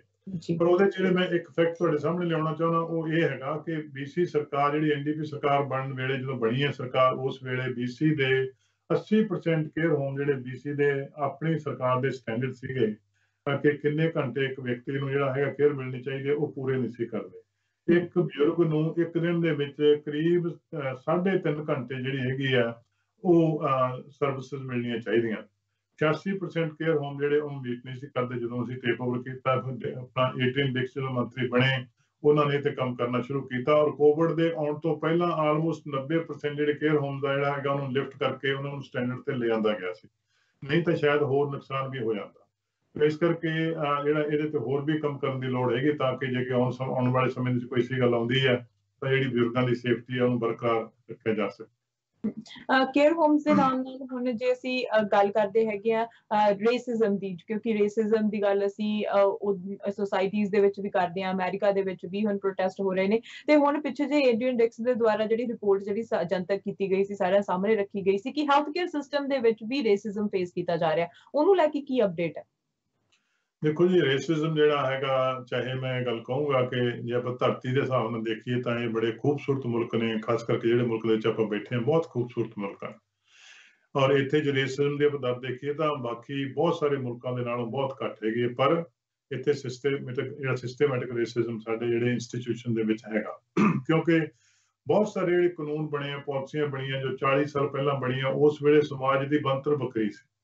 ਹੁਣ ਸਮਾਜ ਜਿਹੜਾ ਹੈਗਾ ਬਹੁਤ ਡਾਈਵਰਸ ਹੋ ਚੁੱਕਿਆ ਹੈ। ਬਹੁਤ ਵੱਖਰੀ ਕਿਸਮ ਦੇ ਵੱਖਰੇ ਧਰਮਾਂ ਨੂੰ ਮੰਨਣ ਵਾਲੇ ਵੱਖਰੇ ਰੰਗ ਦੇ ਲੋਕਾਂ ਦੇ ਇੱਥੇ ਰੰਗ ਵਾਲੇ ਲੋਕ ਇੱਥੇ ਆ ਚੁੱਕੇ ਨੇ। ਇਸ ਕਰਕੇ ਜਿਹੜਾ ਉਸ ਕਿਸਮ ਦਾ ਸਿਸਟੇਮੈਟਿਕ ਰੇਸਿਜ਼ਮ ਉਹ ਐਗਜ਼ਿਸਟ ਕਰਦਾ ਹੈ। ਜਿਹੜਾ ਹੈਲਥ ਕੇਅਰ ਦੇ ਵਿੱਚ ਜਦੋਂ ਸਾਨੂੰ ਸ਼ਿਕਾਇਤ ਆਈ ਵੀ ਉਹਦੇ ਵਿੱਚ ਇਸ ਤਰ੍ਹਾਂ ਦੀ ਕੋਈ ਜਿਹੜੀਆਂ ਸ਼ਿਕਾਇਤਾਂ ਹੈਗੀਆਂ, ਤਾਂ ਉਹਨੂੰ ਡੂੰਘਾਈ 'ਚ ਜਾਣਨ ਵਾਸਤੇ ਜਿਹੜੇ ਸਾਡੇ ਮੰਤਰੀ ਨੇ ਏਡਰੀਅਨ ਡਿਕਸ ਸਾਹਿਬ, ਉਹਨਾਂ ਨੇ ਇਨਵੈਸਟੀਗੇਸ਼ਨ ਵਾਸਤੇ ਇੱਕ ਜਿਹੜਾ ਹੈਗਾ ਬੜੇ ਸੀਨੀਅਰ ਜਿਹੜੇ ਫਾਰਮਲ ਜੱਜ ਆ ਉਹਨਾਂ ਨੂੰ ਅਪੁਆਇੰਟ ਕੀਤਾ, ਤਾਂ ਕਿ ਉਹ ਡੂੰਘਾਈ 'ਚ ਜਾ ਕੇ ਇਨਵੈਸਟੀਗੇਸ਼ਨ ਕਰਕੇ ਸਾਡੇ ਸਾਹਮਣੇ ਰਿਪੋਰਟ ਰੱਖਣ ਕਿ ਉੱਥੇ ਕਿਸ ਕਿਸਮ ਦਾ ਜਿਹੜਾ ਹੈਗਾ ਉਹ ਰੇਸਿਜ਼ਮ ਹੈਗਾ। ਉਹਨਾਂ ਨੇ ਕੱਲ ਜਿਹੜੀ ਹੈਗੀ ਆ ਪ੍ਰੈਸ ਕਾਨਫਰੰਸ ਕੀਤੀ, ਉਹਦੇ 'ਚ ਉਹਨਾਂ ਨੇ ਇਹ ਗੱਲ ਕਹੀ ਹੈ ਕਿ ਇਹਦੇ 'ਚ ਤਾਂ ਕੋਈ ਸ਼ੱਕ ਨਹੀਂ ਹੈ ਕਿ ਰੇਸਿਜ਼ਮ ਹੈਗਾ, ਪਰ ਦੇਖਣ ਵਾਲੀ ਗੱਲ ਹੈਗੀ ਕਿ ਕਿੰਨਾ ਤੇ ਕਿੱਥੇ ਆ। ਉਹ ਫਿਰ ਜਿਹੜੀ ਰਿਪੋਰਟ ਕਰਕੇ ਜੀ ਸਾਡੇ ਸਾਹਮਣੇ ਜਦੋਂ ਪੇਸ਼ ਕਰਨਗੇ, ਆਪਾਂ ਉਦੋਂ ਦਰਸ਼ਕਾਂ ਦੇ ਸਾਹਮਣੇ ਪੇਸ਼ ਕਰ ਸਕਦੇ ਹਾਂ ਵੀ ਕਿਸ ਲੈਵਲ ਦਾ ਰੇਸਿਜ਼ਮ ਜਿਹੜਾ ਹੈਲਥ ਕੇਅਰ ਸਿਸਟਮ ਦੇ ਵਿੱਚ ਹੈਗਾ ਤੇ ਉਹਨੂੰ ਦੂਰ ਕਿਵੇਂ ਕੀਤਾ ਜਾ ਸਕਦਾ। ਜਦੋਂ ਰੇਸਿਜ਼ਮ ਦੀ ਗੱਲ ਆਉਂਦੀ ਹੈ ਤੇ ਨਾਲ ਹੁਣ ਪੁਲਿਸ ਜਿਹੜੀ ਹੈਗੀ ਆ ਉਹਦੇ ਵਿੱਚ ਵੀ RCMP ਦੇ ਵਿੱਚ ਵੀ ਜਦੋਂ ਰਿਪੋਰਟਸ ਦੀ ਮੰਗ ਕੀਤੀ ਗਈ ਤਾਂ ਉਹਦੇ ਵਿੱਚ ਵੀ ਕਿਹਾ ਗਿਆ ਕਿ ਉੱਥੇ ਰੇਸਿਜ਼ਮ ਹੈਗਾ ਆ, ਸਿਸਟਮੈਟਿਕ ਰੇਸਿਜ਼ਮ ਹੈਗਾ ਆ। ਤੇ ਉਸ ਤੋਂ ਬਾਅਦ ਹੁਣ ਜੇ ਡਰੱਗ ਦੀ ਗੱਲ ਕਰੀਏ, ਡਰੱਗ ਦੀ ਜਿਵੇਂ ਹੁਣ ਅਸੀਂ ਦੇਖਿਆ ਸੀਗਾ ਕਿ ਡਰੱਗ ਦੇ ਨਾਲ ਜਿਹੜੀਆਂ ਮੌਤਾਂ ਹੋਈਆਂ ਨੇ ਉਹ ਜਿਹੜੀ ਗਿਣਤੀ ਜ਼ਿਆਦਾ ਹੈ। ਸੋ ਪੁਲਿਸ ਚੀਫ ਨੇ ਜਿਹੜੇ ਉਹਨਾਂ ਨੇ ਹੁਣ ਕਿਹਾ ਕਿ ਡੀਕ੍ਰਿਮੀਨਲਾਈਜੇਸ਼ਨ ਦਾ ਜਿਹੜਾ ਐਕਟ ਹੈਗਾ ਆ ਉਹ ਦਿੱਤਾ ਹੈਗਾ ਤੇ ਪ੍ਰੀਮੀਅਰ ਨੇ ਉਹਦਾ ਸਪੋਰਟ ਕੀਤਾ ਹੈਗਾ ਹੈ ਕਿ ਇਸ ਤਰ੍ਹਾਂ ਹੋਣਾ ਚਾਹੀਦਾ ਹੈ ਕਿ ਜਿਹੜੇ ਡਰੱਗ ਲੈਂਦੇ ਆ ਉਹਨਾਂ ਨੂੰ ਨਹੀਂ ਫੜਨਾ ਚਾਹੀਦਾ, ਜਿਹੜੇ ਡਰੱਗ ਸਪਲਾਈ ਕਰਦੇ ਆ ਉਹਨਾਂ ਨੂੰ ਫੜਨਾ ਚਾਹੀਦਾ ਹੈਗਾ ਹੈ। ਸੋ ਇਹ ਚੀਜ਼ ਜਿਹੜੀ ਹੈਗੀ ਆ ਉਹਨੂੰ ਲੈ ਕੇ ਹੁਣ BC ਦੇ ਵਿੱਚ ਇੱਕ ਕਮੇਟੀ ਵੀ ਬਣਾਈ ਗਈ ਹੈਗੀ ਆ। ਸੋ ਕਮੇਟੀ ਕਿਸ ਤਰ੍ਹਾਂ ਕੰਮ ਕਰੇਗੀ, ਸੋ ਇਹ ਕਿਸ ਤਰ੍ਹਾਂ ਜਿਵੇਂ ਅੱਗੇ ਜਾ ਕੇ ਜਿਵੇਂ ਫੈਡਰਲ ਲੈਵਲ ਦੇ ਉੱਤੇ ਵੀ ਜਿਹੜੀ ਸਾਹਮਣੇ ਰਿਪੋਰਟ ਰੱਖੀ ਜਾਵੇਗੀ। ਜਿਹੜੀ BC ਦੇ ਵਿੱਚ ਅਰਸ਼ ਕਮੇਟੀ ਬਣਾਈ ਗਈ ਉਹਦਾ ਰੋਲ ਥੋੜਾ ਵੱਖਰਾ। ਉਹਦਾ ਰੋਲ ਸਿਰਫ ਤੇ ਸਿਰਫ ਹੈਗਾ ਜਿਹੜਾ ਸਾਡਾ ਪੁਲਿਸ ਐਕਟ ਆ ਉਸ ਨੂੰ ਰਿਵਿਊ ਕਰਨਾ। ਸਾਡਾ ਪੁਲਿਸ ਐਕਟ ਜਿਹੜਾ ਇਸ ਵੇਲੇ BC ਦੇ ਵਿੱਚ ਲਾਗੂ ਹੋ ਰਿਹਾ ਉਹ 45 ਸਾਲ ਪੁਰਾਣਾ। 45 ਸਾਲ ਪਹਿਲਾਂ BC ਦਾ ਸਮਾਜ ਜੇ ਆਪਾਂ ਦੇਖੀਏ ਬਹੁਤ ਵੱਖਰਾ ਸੀਗਾ। ਅੱਜ ਸਮਾਜ ਬਹੁਤ ਵੱਖਰਾ, ਜਿਵੇਂ ਪਹਿਲਾਂ ਮੈਂ ਗੱਲ ਕੀਤੀ ਹੈ, ਬਹੁਤ ਵੱਖਰੀ ਕਿਸਮ ਦਾ ਹੋ ਚੁੱਕਿਆ। ਸਰੀ ਦੇ ਵਿੱਚ ਜੇ ਆਪਾਂ ਗਿਣਤੀ ਕਰੀਏ ਤਾਂ ਆਲਮੋਸਟ 50% ਜਿਹੜੇ ਵਿਜ਼ੀਬਲ ਮਿਨੋਰਟੀ ਲੋਕ ਨੇ। ਰਿਚਮੰਡ ਦੇ ਵਿੱਚ ਪ੍ਰੋਬੇਬਲੀ 60% ਤੋਂ ਵੀ ਜ਼ਿਆਦਾ ਵਿਜ਼ੀਬਲ ਲੋਕ ਨੇਗੇ। ਵੈਨਕੂਵਰ ਦੇ ਵਿੱਚ ਵੀ 50% ਤੋਂ ਵੱਧ ਵਿਜ਼ੀਬਲ ਮਿਨੋਰਟੀ ਲੋਕ ਰਹਿੰਦੇ ਆ। ਪਰ ਇਹ 45 ਸਾਲ ਪਹਿਲਾਂ ਇਸ ਤਰ੍ਹਾਂ ਨਹੀਂ ਸੀਗਾ। ਸੋ ਇਸ ਕਰਕੇ ਉਹ ਜਿਹੜਾ ਐਕਟ ਹੈ ਉਹਨੂੰ ਰਿਵਿਊ ਕਰਨ ਵਾਸਤੇ ਇੱਕ ਸਾਂਝੀ ਕਮੇਟੀ ਸਾਰੀਆਂ ਪਾਰਟੀਆਂ ਦੀ ਸਰਕਾਰ ਨੇ ਬਣਾਈ ਹੈ ਤਾਂ ਕਿ ਪੁਲਿਸ ਐਕਟ ਨੂੰ ਰਿਵਿਊ ਕਰਕੇ ਤਾਂ ਉਸ ਨੂੰ ਜਿਹੜਾ ਸਮੇਂ ਦਾ ਹਾਨੀ ਕੀਤਾ ਜਾਵੇ ਤਾਂ ਕਿ ਉਹਦੇ ਵਿੱਚ ਜਿਹੜੀ ਟਰਾਂਸਪੇਰੈਂਸੀ ਆਵੇ। ਔਰ ਉਹਦੇ 'ਚ ਇਹ ਵੀ ਹੈ ਕਿ ਚਾਹੇ ਤੁਹਾਡਾ ਤੁਸੀਂ ਕੋਈ ਵੀ ਰੰਗ ਹੈ, ਤੁਹਾਡਾ ਕੋਈ ਵੀ ਰੂਪ ਹੈ, ਕੋਈ ਵੀ ਤੁਹਾਡਾ ਧਰਮ ਹੈ, ਸਾਰੇ ਲੋਕਾਂ ਨੂੰ ਜਿਹੜਾ ਇਨਸਾਫ ਇੱਕੋ ਜਿਹਾ ਮਿਲੇ, ਤਾਂ ਪੁਲਿਸ ਇੱਕੋ ਜਿਹਾ ਬਿਹੇਵੀਅਰ ਕਰੇ। ਉਸ ਨੂੰ ਮੁੱਖ ਰੱਖ ਕੇ ਜਿਹੜਾ ਹੈਗਾ ਇਹ ਐਕਟ ਨੂੰ ਰਿਵਿਊ ਕੀਤਾ ਜਾ ਰਿਹਾ। ਉਹਦੇ 'ਚ ਸਾਰੀਆਂ ਸਾਂਝੀਆਂ ਪਾਰਟੀਆਂ ਦੇ ਮੈਂਬਰ ਨੇ ਔਰ ਉਹਨਾਂ ਦੀ ਡਿਊਟੀ ਲੱਗੀ ਹੈ ਕਿ ਉਹ ਲੋਕਾਂ ਨੂੰ, ਸਟੇਕ ਹੋਲਡਰਸ ਨੂੰ ਮਿਲ ਕੇ ਆਪਣੀ ਇਨਫੋਰਮੇਸ਼ਨ ਇਕੱਠੀ ਕਰਕੇ ਵੀ ਕਿਸ ਕਿਸਮ ਦਾ ਨਵਾਂ ਐਕਟ ਹੋਣਾ ਚਾਹੀਦਾ ਜਾਂ ਕਿਸ ਕਿਸਮ ਦੀ ਰੇਸਿਜ਼ਮ ਜਾਂ ਕਿਤੇ ਹੋ ਰਿਹਾ ਕਿ ਉਹ ਕਿਵੇਂ ਹੋ ਰਿਹਾ, ਉਹ ਸਾਰੀ ਜਾਣਕਾਰੀ ਲੈ ਕੇ ਆਪਣੀਆਂ ਰਿਕਮੈਂਡੇਸ਼ਨ ਬਣਾ ਕੇ ਜਿਹੜੀਆਂ ਹੈਗੀਆਂ ਵਿਧਾਨ ਸਭਾ ਦੇ ਵਿੱਚ ਮਈ ਦੇ ਵਿੱਚ ਜੀ ਉਹ ਅਗਲੀ ਦੇ ਵਿੱਚ ਆਪਣੀ ਰਿਪੋਰਟ ਉਹ ਪੇਸ਼ ਕਰਨਗੇ। ਸੋ ਇਹ ਤਾਂ ਉਹ ਕਮੇਟੀ ਦਾ ਕੰਮ ਹੈਗਾ। ਜਿਹੜਾ ਤੁਸੀਂ ਦੂਸਰਾ ਪੱਖ ਕੀਤਾ ਡਰੱਗਸ ਬਾਰੇ, ਉਹ ਬੜਾ ਸੰਜੀਦਾ ਇਸ਼ੂ ਹੈ ਜੀ। ਮੈਂ ਸਰੋਤਿਆਂ ਨੂੰ ਇਹ ਗੱਲ ਕਹਿਣੀ ਚਾਹੁੰਦਾ ਕਿ ਜੇ ਆਮ ਤੌਰ ਦੇ ਉੱਤੇ ਤੁਸੀਂ ਲੋਕਾਂ ਦੇ ਵਿੱਚ ਜਾਓਗੇ ਤਾਂ ਕਹੋਗੇ ਜੀ ਡਰੱਗਸ ਨੂੰ ਆਪਾਂ ਉਹਨਾਂ ਜਿਹੜੇ ਬੰਦੇ ਡਰੱਗ ਖਾਂਦੇ ਉਹਨੂੰ ਫੜਨਾ ਛੱਡ ਦਈਏ, ਤਾਂ ਬਹੁਤੇ ਲੋਕ ਇਹ ਕਹਿਣਗੇ ਵੀ ਇਹ ਗਲਤ ਗੱਲ ਹੈ। ਪਰ ਜਦੋਂ ਤੁਸੀਂ ਪੁਲਿਸ ਦੇ ਨਜ਼ਰ ਤੋਂ ਵੇਖਦੇ ਜਿਹੜੇ ਕੈਨੇਡਾ ਦੇ ਟੋਟਲ ਪੁਲਿਸ ਚੀਫ ਨੇਗੇ, ਉਹਨਾਂ ਨੇ ਇਹ ਗੱਲ ਕਹੀ ਹੈ ਕਿ ਜਿਹੜਾ ਬੰਦਾ ਕੋਈ ਨਸ਼ਾ ਨਿੱਕਾ ਮੋਟਾ ਖਾਂਦਾ ਹੈ ਉਹਨੂੰ ਇਸ ਵੇਲੇ ਜਿਹੜਾ ਹੈਗਾ ਉਹਨਾਂ ਨੂੰ ਕਾਨੂੰਨ ਦੇ ਮੁਤਾਬਕ ਫੜ ਕੇ ਜਿਹੜਾ ਉਹਦੇ ਤੇ ਕ੍ਰਿਮੀਨਲ ਕੇਸ ਬਣਾਉਣਾ ਪੈਂਦਾ ਹੈ। ਜੇ ਤੁਸੀਂ ਉਹਨੂੰ ਡੀਕ੍ਰਿਮੀਨਲਾਈਜ਼ ਕਰਦੇ ਹੋ ਉਹਦਾ ਮਤਲਬ ਇਹ ਹੋਊਗਾ ਕਿ ਜਿਹੜਾ ਨਿੱਕਾ ਮੋਟਾ ਡਰੱਗ ਖਾਣ ਵਾਲਾ ਬੰਦਾ ਜਿਹਨੂੰ ਆਦਤ ਹੈ ਉਹਨਾਂ ਨੂੰ ਫੜਨ ਦੀ ਲੋੜ ਨਹੀਂ ਪੈਣੀ। ਤੇ ਉਹ ਤਾਂ ਕਿ ਉਹ ਜਿਹੜੇ ਡਰੱਗ ਵੇਚਣ ਵਾਲੇ ਨੇ ਫਿਰ ਉਹ ਉਹਨਾਂ ਮਗਰ ਪੈ ਸਕਦੇ ਆ ਆਪਣਾ ਫੋਕਸ ਕਰਕੇ। ਇਸ ਵੇਲੇ ਉਹਨਾਂ ਦੀ ਜਿਹੜੀ ਵੱਡੀ ਫੋਰਸ ਹੈ ਉਹਦੀ ਬਹੁਤਾ ਜਿਹੜਾ ਸਮਾਂ ਉਹ ਆ ਜਿਹੜੇ ਨਿੱਕੇ ਬੰਦੇ ਡਰੱਗ ਕਰਨ ਵਾਲੇ ਉਹਨਾਂ ਤੇ ਲੱਗ ਜਾਂਦਾ। ਉਹਦੇ ਵਾਸਤੇ ਪਰ ਕੱਲ ਪ੍ਰੀਮੀਅਰ ਸਾਹਿਬ ਨੇ ਗੱਲ ਇਹ ਕਹੀ ਹੈ ਕਿ ਅਸੀਂ ਜਿਹੜੀ ਪੁਲਿਸ ਦੀ ਰਿਪੋਰਟ ਆਈ ਹੈ ਉਹਨੂੰ ਜਿਹੜੀ ਸਿਫਾਰਿਸ਼ ਅਸੀਂ ਉਹਨੂੰ ਸਵੀਕਾਰ ਕਰਦੇ ਹਾਂ। ਤੇ ਪਰ ਇਹ ਜਿਹੜਾ ਕੰਮ ਕਰਨ ਵਾਲਾ ਜਿਹੜਾ ਹੈਗਾ ਉਹ ਫੈਡਰਲ ਗਵਰਨਮੈਂਟ ਦਾ ਜ਼ਿੰਮੇਵਾਰੀ ਦੇ ਵਿੱਚ ਆਉਂਦਾ ਕਿ ਜਿਹੜਾ ਇਹਨੂੰ ਡੀਕ੍ਰਿਮੀਨਲਾਈਜ਼ ਕਰਨਾ ਜੇ ਤਾਂ ਉਹ ਫੈਡਰਲ ਸਰਕਾਰ ਕਰ ਸਕਦੀ ਜਿਵੇਂ ਪਹਿਲਾਂ ਉਹਨੇ ਮੈਰਵਾਨੇ ਨੂੰ ਕੀਤਾ। ਕਿਉਂਕਿ ਸਾਡੇ ਜਿਹੜੇ ਵੈਨਕੂਵਰ ਪੁਲਿਸ ਚੀਫ ਹੈਗੇ ਆ ਉਹ ਵੀ ਇਹਦੇ ਵਿੱਚ ਸ਼ਾਮਿਲ ਹੈਗੇ ਆ। ਐਡਮ ਪਾਮਰ ਜਿਹੜੇ ਨੇ ਉਹਨਾਂ ਨੇ ਵੀ ਕਿਹਾ ਹੈਗਾ ਹੈ ਕਿ ਡੀਕ੍ਰਿਮੀਨਲਾਈਜੇਸ਼ਨ ਜਿਹੜੀ ਕੀਤੀ ਜਾਣੀ ਚਾਹੀਦੀ ਹੈ ਜੀ। ਇਹਦੇ ਸਾਰੇ ਜਿਹੜੇ ਕੈਨੇਡਾ ਦੇ ਜਿਹੜੇ ਨੈਸ਼ਨਲ ਚੀਫ ਨੇਗੇ ਉਹਨਾਂ ਦੇ ਵਿੱਚੋਂ ਜਿਹੜੇ ਹੈਗੇ ਉਹਨਾਂ ਦੀ ਰਿਪੋਰਟ ਦੇ ਵਿੱਚ ਹੈਗਾ ਜੀ ਉਹਨਾਂ ਨੇ ਇਹ ਸਿਫਾਰਿਸ਼ ਕੀਤੀ ਹੈ ਕਿ ਜਿਹੜੇ ਆਮ ਇਸਤੇਮਾਲ ਕਰਨ ਵਾਲੇ ਲੋਕ ਨੇ ਉਹਨਾਂ ਦੇ ਉੱਤੇ ਜਿਹੜੀ ਇਸ ਵੇਲੇ ਕ੍ਰਿਮੀਨਲ ਜਿਹੜਾ ਇਹ ਚਾਰਜ ਲੱਗਦੇ ਜੇ ਉਹਨੂੰ ਹਟਾ ਦਿੱਤਾ ਜਾਵੇ ਤਾਂ ਪੁਲਿਸ ਹੋਰ ਇਫੈਕਟਿਵਲੀ ਜਿਹੜਾ ਡਰੱਗ ਨੂੰ ਕਾਬੂ ਕਰ ਸਕਦੀ। ਬੇਸਿਕਲੀ ਉਹਨਾਂ ਦਾ ਕਹਿਣ ਦਾ ਮਤਲਬ ਇਹ ਹੈ। ਜੀ ਬਿਲਕੁਲ। ਤੇ ਨਾਲ ਜਦੋਂ ਅਸੀਂ ਪੁਲਿਸ ਦੀ ਗੱਲ ਕਰਦੇ ਹਾਂ, ਡਰੱਗਸ ਦੀ ਗੱਲ ਕਰਦੇ ਹਾਂ, ਰੇਸਿਜ਼ਮ ਦੀ ਗੱਲ ਕਰਦੇ ਹਾਂ ਤੇ ਪੁਲਿਸ ਨੂੰ ਡੀਫੰਡ ਕਰਨ ਦੀ ਵੀ ਗੱਲ ਬਹੁਤ ਜ਼ਿਆਦਾ ਜ਼ੋਰ ਪੜ ਰਹੀ ਹੈਗੀ ਹੈ ਕਿ ਪੁਲਿਸ ਨੂੰ ਡੀਫੰਡਿੰਗ ਕਰਨੀ ਚਾਹੀਦੀ ਹੈ। BC ਦੇ ਵਿੱਚ ਇਹਦੇ ਉੱਤੇ ਕੀ ਰਿਐਕਸ਼ਨ ਹੋ ਰਿਹਾ? BC ਦੇ ਵਿੱਚ ਮੈਂ ਤੁਹਾਨੂੰ ਪਹਿਲਾਂ ਜ਼ਿਕਰ ਕਰ ਚੁੱਕਿਆ ਜੀ। BC ਦੇ ਵਿੱਚ ਜਿਹੜਾ 45 ਸਾਲ ਪੁਰਾਣਾ ਐਕਟ ਹੈ ਉਸ ਨੂੰ ਰਿਵਿਊ ਕਰਨ ਵਾਸਤੇ ਜਿਹੜੀ ਕਮੇਟੀ ਬਣੀ ਆ। ਐਕਟ ਹੀ ਜਿਹੜਾ ਹੈਗਾ ਉਹਦਾ ਮੇਨ ਪਾਲਿਸੀ ਹੈ, ਜਿਹੜੀ ਜਦੋਂ ਪਾਲਿਸੀ ਚੇਂਜ ਹੋਣੀ ਹੈ ਉਹਦੇ ਮੁਤਾਬਕ ਫਿਰ ਐਕਸ਼ਨ ਚੇਂਜ ਹੋਣੇ ਆ। ਸੋ ਪਹਿਲਾਂ ਜਿਹੜਾ ਉਹਦੇ 'ਚ ਤਬਦੀਲੀ ਆਉਣੀ ਹੈ, ਐਕਟ ਦੇ ਵਿੱਚ ਆਉਣੀ ਹੈ ਕਿ ਜਿਹੜੀ ਆਉਣ ਵਾਲੀ ਪੁਲਿਸ ਹੈਗੀ ਹੈ, ਸਾਡੀ ਭਵਿੱਖ ਦੀ ਪੁਲਿਸ ਹੈਗੀ, ਜਿਹੜੀ ਕੱਲ੍ਹ ਦੀ ਪੁਲਿਸ ਹੈ, ਟੁਮਾਰੋ ਦੀ ਪੁਲਿਸ ਹੈਗੀ ਹੈ, ਉਹ ਕਿਸ ਕਿਸਮ ਦੀ ਹੋਣੀ ਚਾਹੀਦੀ ਹੈ, ਉਹ ਕਿਸ ਕਿਸਮ ਦੇ ਜਿਹੜੇ ਤਰੀਕੇ ਨਾਲ ਲੋਕਾਂ ਦਾ ਵਰਤਾਓ ਉਹਦਾ ਹੋਣਾ ਚਾਹੀਦਾ। ਉਹ ਉਸ ਐਕਟ ਦੇ ਵਿੱਚੋਂ ਨਿਕਲਣਾ। ਜਦੋਂ ਉਹ ਐਕਟ ਬਣ ਜਾਂਦਾ ਉਸ ਤੋਂ ਅਗਲੀ ਜਿਹੜਾ ਹਿੱਸਾ ਆਉਣਾ ਉਹ ਫਿਰ ਜਿਹੜੇ ਉਹ ਅਗਲੇ ਪਾਲਿਸੀਆਂ ਉਹਦੇ ਮੁਤਾਬਕ ਬਣਨੀਆਂ। ਪੁਲਿਸਿੰਗ ਦਾ ਜਿਹੜਾ ਮਾਮਲਾ ਹੈਗਾ ਉਹ ਸਿਟੀ ਕੋਲ ਹੁੰਦਾ, ਮਿਊਨਿਸਪੈਲਿਟੀ ਕੋਲ ਹੁੰਦਾ ਹੈ, ਉਹਨਾਂ ਦੀ ਚੋਇਸ ਹੁੰਦੀ ਹੈ। ਕਿਉਂਕਿ ਹੁਣ ਸਰੀ ਦੀ ਜੇ ਅਸੀਂ ਗੱਲ ਕਰ ਲਈਏ, RCMP ਦੀ ਥਾਂ ਤੇ ਉਹਨਾਂ ਨੇ ਕਿਹਾ ਹੈ ਕਿ ਸਾਨੂੰ ਸਰੀ ਦੀ ਆਪਣੀ ਪੁਲਿਸ ਚਾਹੀਦੀ ਹੈਗੀ ਹੈ, ਤੇ ਜਦੋਂ ਮੇਅਰ ਨੇ ਇਹ ਪ੍ਰੋਮਿਸ ਕੀਤਾ ਸੀ ਤੇ ਉਹ ਫੁਲਫਿਲ ਵੀ ਕਰਨ ਲੱਗੇ ਆ। ਤੇ ਹੁਣ ਜਿਹੜੀ BC ਦੀ ਸਰਕਾਰ ਹੈਗੀ ਹੈ ਉਹਦੀ ਜ਼ਿੰਮੇਵਾਰੀ ਹੁੰਦੀ ਹੈ ਕਿ ਉਹ ਸਿਰਫ ਜੋ ਡਿਸੀਜਨ ਲੈ ਲਿਆ ਗਿਆ ਉਹਦੇ ਨਾਲ ਚੱਲੇ, ਤੇ ਨਾਲ ਨਾਲ ਹੁਣ ਜਿਹੜੇ 8 ਜਿਹੜੇ ਲੋਕਾਂ ਦੀ ਜਿਹੜੀ ਇੱਕ ਟੀਮ ਬਣਾ ਕੇ ਉਹਦੇ ਨਾਮ ਦਿੱਤੇ ਗਏ ਆ, ਉਹਦੇ ਤੇ ਤੁਹਾਡਾ ਕੀ ਕਹਿਣਾ ਹੈ? ਕਿਉਂਕਿ ਦੇ ਵਿੱਚ ਜਿਹੜੀ ਟ੍ਰਾਂਜੀਸ਼ਨ ਹੋ ਰਹੀ ਹੈ ਪੁਲਿਸ ਨੂੰ ਲੈ ਕੇ। ਬਹੁਤ ਮਹੱਤਵਪੂਰਨ ਇਹ ਸਵਾਲ ਹੈ ਜੀ ਤੁਹਾਡਾ। ਪਹਿਲੀ ਗੱਲ ਤਾਂ ਮੈਂ ਤੁਹਾਨੂੰ ਇਹ ਕਹਾਂ ਕਿ ਜਿਹੜੀ ਪੁਲਿਸ ਮਿਕਸ ਹੈਗਾ ਜੀ ਕੈਨੇਡਾ BC ਦੇ ਵਿੱਚ, ਇੱਕ ਸਿਟੀ ਦੀ ਪੁਲਿਸ ਵੀ ਹੈਗੀ ਹੈ ਤੇ ਜਿਹੜੀ RCMP ਵੀ ਹੈਗੀ ਹੈ। ਜਿਹੜੀਆਂ ਖਾਸ ਕਰਕੇ ਜਿਹੜੀਆਂ ਛੋਟੀਆਂ ਕਮਿਊਨਿਟੀਜ਼ ਨੇ ਉਹਨਾਂ ਦੀ ਆਪਣੀ ਪੁਲਿਸ ਬਹੁਤ ਘੱਟ ਥਾਂ ਦੇ ਉੱਤੇ ਹੈਗੀ ਹੈ ਜੀ। ਜਿਹੜੀਆਂ ਉੱਥੇ ਉਹ ਪੁਲਿਸ ਆਮ ਤੌਰ ਦੇ ਉੱਤੇ ਰੈਂਟ ਕਰਦੇ ਜਾਂ ਹਾਇਰ ਕਰਦੇ ਆ, RCMP ਹੁੰਦੀ ਹੈ ਮੋਟੇ ਤੌਰ ਦੇ ਉੱਤੇ। ਸਰੀ ਨੇ ਵੀ ਹੁਣ ਤੱਕ ਜਿਹੜੀ RCMP ਰੱਖੀ ਹੈ। ਔਰ ਮੈਂ ਦਰਸ਼ਕਾਂ ਦੀ ਜਾਣਕਾਰੀ ਵਾਸਤੇ ਦੱਸਣਾ ਚਾਹੁੰਦਾ ਕਿ 50 ਸਾਲ ਪਹਿਲਾਂ ਸਰੀ ਦੇ ਵਿੱਚ ਸਰੀ ਦੀ ਆਪਣੀ ਪੁਲਿਸ ਹੁੰਦੀ ਸੀ, ਤਾਂ ਲੋਕਾਂ ਨੇ ਉਦੋਂ ਰੌਲਾ ਪਾ ਕੇ ਆਪਣੀ ਪੁਲਿਸ ਵੀ ਉਹ ਮਾੜੀ ਸੀ ਤੇ ਉਹਨੂੰ ਬਦਲ ਕੇ RCMP ਲੈ ਕੇ ਆਂਦੀ ਸੀ 50 ਸਾਲ ਪਹਿਲਾਂ। ਹੁਣ 50 ਸਾਲ ਬਾਅਦ ਆਪਾਂ ਵਾਪਸ ਜਿਹੜੀ ਦੂਜੀ ਗੱਲ ਕਰਨ ਉਹ ਲੱਗੇ ਆ। ਇਹ ਫੈਸਲਾ ਜੀ ਸਰੀ ਦੇ ਲੋਕਾਂ ਨੇ ਕੀਤਾ। ਉਹਦੇ ਵਿੱਚ ਜਿਹੜਾ ਹਰ ਮਿਊਨਿਸਪੈਲਿਟੀ ਦਾ ਜਾਂ ਹਰ ਜਿਹੜੀ ਮਿਊਨਿਸਪਲ ਕੌਂਸਲ ਹੈਗੀ ਆ, ਉਹ ਲੋਕਾਂ ਦੀ ਮਦਦ ਦੇ ਨਾਲ ਜਿਹੜੀ ਪੁਲਿਸ ਉਹ ਕਿਹੋ ਜਿਹੀ ਚਾਹੀਦੀ ਹੈ ਉਹ ਫੈਸਲਾ ਕਰ ਸਕਦੀ ਹੈ। ਸਰੀ ਦੀ ਜਿਹੜੇ ਲੋਕਾਂ ਨੇ ਫੈਸਲਾ ਕਰਨ ਤੋਂ ਬਾਅਦ ਸਰੀ ਦੀ ਪੁਲਿਸ ਜਿਹੜੀ ਕੌਂਸਲ ਹੈ ਉਹਨਾਂ ਨੇ ਪੁਲਿਸ ਨੂੰ ਬਦਲਣ ਦਾ ਫੈਸਲਾ ਕੀਤਾ, ਔਰ ਸੂਬਾ ਸਰਕਾਰ ਉਹਨੂੰ ਜਿਹੜਾ ਉਹਨਾਂ ਦਾ ਫੈਸਲਾ ਉਸ ਨੂੰ ਤਬਦੀਲ ਨਹੀਂ ਕਰ ਸਕਦੀ। ਉਹਨਾਂ ਦਾ ਐਕਟ ਦੇ ਥੱਲੇ ਉਹਨਾਂ ਦਾ ਹੱਕ ਹੈਗਾ, ਉਹਨੂੰ ਸਪੋਰਟ ਕਰ ਸਕਦੀ ਹੈ। ਉਹਦੇ 'ਚ ਜਿਹੜਾ ਸੂਬਾ ਸਰਕਾਰ ਨੇ ਜਿਹੜਾ ਹੁਣ ਕਾਫੀ ਰਿਪੋਰਟ ਲੈਣ ਤੋਂ ਬਾਅਦ ਜਿਹੜਾ ਉਹ ਟ੍ਰਾਂਜੀਸ਼ਨ ਨੂੰ ਮੇਕ ਸ਼ੋਰ ਕਰਨ ਵਾਸਤੇ ਜਿਹੜੀ ਟ੍ਰਾਂਜੀਸ਼ਨ ਜਿਹੜੀ ਉਹ ਵਧੀਆ ਹੋਵੇ ਤਾਂ ਕਿ ਉਹਦੇ ਵਿੱਚ ਜਿਹੜੀ ਪਬਲਿਕ ਸੇਫਟੀ ਕੰਪਰੋਮਾਈਜ਼ ਲੋਕਾਂ ਦੀ ਨਾ ਹੋਵੇ, ਤਾਂ ਉਹਦੇ ਤੇ ਮੰਤਰੀ ਨਿਗਰਾਨੀ ਮੁਕੰਮਲ ਤੌਰ ਦੇ ਉੱਤੇ ਕਰ ਰਹੇ ਆ। ਉਹਨਾਂ ਨੇ ਹੁਣ ਜਿਹੜੀ 7 ਮੈਂਬਰ ਜਿਹੜੇ ਹੈਗੇ ਜਿਹੜਾ ਉਹਦਾ ਪਹਿਲਾ ਐਕਸ਼ਨ ਹੈਗਾ ਜੀ ਪੁਲਿਸ ਬੋਰਡ ਨੂੰ ਐਸਟੈਬਲਿਸ਼ ਕਰਨਾ। ਉਹ ਬਹੁਤ ਜਿਹੜੀ ਹੈਗੀ ਹੈ ਰਿਪੋਰਟ ਇਕੱਠੀ ਕਰਨ ਤੋਂ ਬਾਅਦ ਜਦੋਂ ਮਿਨਿਸਟਰ ਨੂੰ ਸੰਤੁਸ਼ਟੀ ਹੋਈ ਵੀ ਹੁਣ ਸਾਰਾ ਕੁਝ ਠੀਕ ਹੈ, ਉਸ ਤੋਂ ਬਾਅਦ ਜਿਹੜਾ ਉਹ ਬੋਰਡ ਦੀ ਅਪਾਇੰਟਮੈਂਟ ਕੀਤੀ ਗਈ ਹੈ। 7 ਮੈਂਬਰ ਜਿਹੜੇ ਕੀਤੇ ਗਏ ਉਹ ਮਿਨਿਸਟਰ ਵੱਲੋਂ ਕੀਤੇ ਗਏ, 2 ਜਿਹੜੇ ਮੈਂਬਰ ਕੀਤੇ ਜਾਂਦੇ ਆ ਉਹ ਮੇਅਰ ਵੱਲੋਂ ਕੀਤੇ ਜਾਂਦੇ ਆ। ਉਹ ਬੋਰਡ ਹੋਊਗਾ ਜੀ ਜਿਹੜਾ ਨਿਗਰਾਨੀ ਕਰੂਗਾ ਵੀ ਟ੍ਰਾਂਜੀਸ਼ਨ ਟੋਟਲ ਕਿਵੇਂ ਹੋਣੀ ਹੈ। ਔਰ ਉਹ ਜਿਹੜਾ ਬੋਰਡ ਹੈ ਉਹ ਆਪਣਾ ਇੱਕ ਪਾਸੇ ਮੇਅਰ ਨੂੰ ਜਵਾਬ ਦੇ, ਦੂਜੇ ਪਾਸੇ ਜਿਹੜਾ ਹੈਗਾ ਉਹ ਮਿਨਿਸਟਰ ਨੂੰ ਜਵਾਬ ਦੇ ਹੈਗਾ। ਸੋ ਅਸੀਂ ਉਹਨੂੰ ਮੰਨ ਕੇ ਚੱਲ ਰਹੇ ਹਾਂ। ਉਹ ਬੋਰਡ ਹੁਣੇ ਪਿਛਲੇ ਹਫ਼ਤੇ ਜਿਹੜਾ ਆਪਣੀ ਜਿਹੜੀ ਹੈਗੀ ਉਹਨਾਂ ਨੇ ਕੰਮ ਸਾਂਭਿਆ ਤੇ ਮੈਨੂੰ ਉਮੀਦ ਹੈ ਕਿ ਆਉਣ ਵਾਲੇ ਸਮੇਂ ਦੇ ਵਿੱਚ ਉਹ ਚੰਗਾ ਕੰਮ ਕਰਨਗੇ, ਕਿਉਂਕਿ ਕਾਫੀ ਜਿਹੜੀ ਹੈਗੀ ਹੈ ਵੱਡੀ ਲੰਮੀ ਲਿਸਟ ਦੇ ਵਿੱਚੋਂ ਬੰਦੇ ਸਿਲੈਕਟ ਕੀਤੇ ਗਏ ਆ। ਜੀ ਬਿਲਕੁਲ।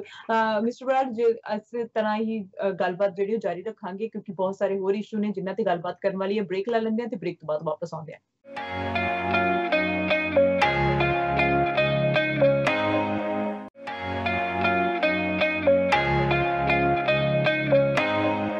Welcome back after a short break. You are watching Saਂਝਾ TV ਤੇ ਗੱਲਬਾਤ ਹੋ ਰਹੀ ਹੈ ਅੱਜ ਮਿਸਟਰ ਜਗਰੂਪ ਬਰਾੜ ਦੇ ਨਾਲ।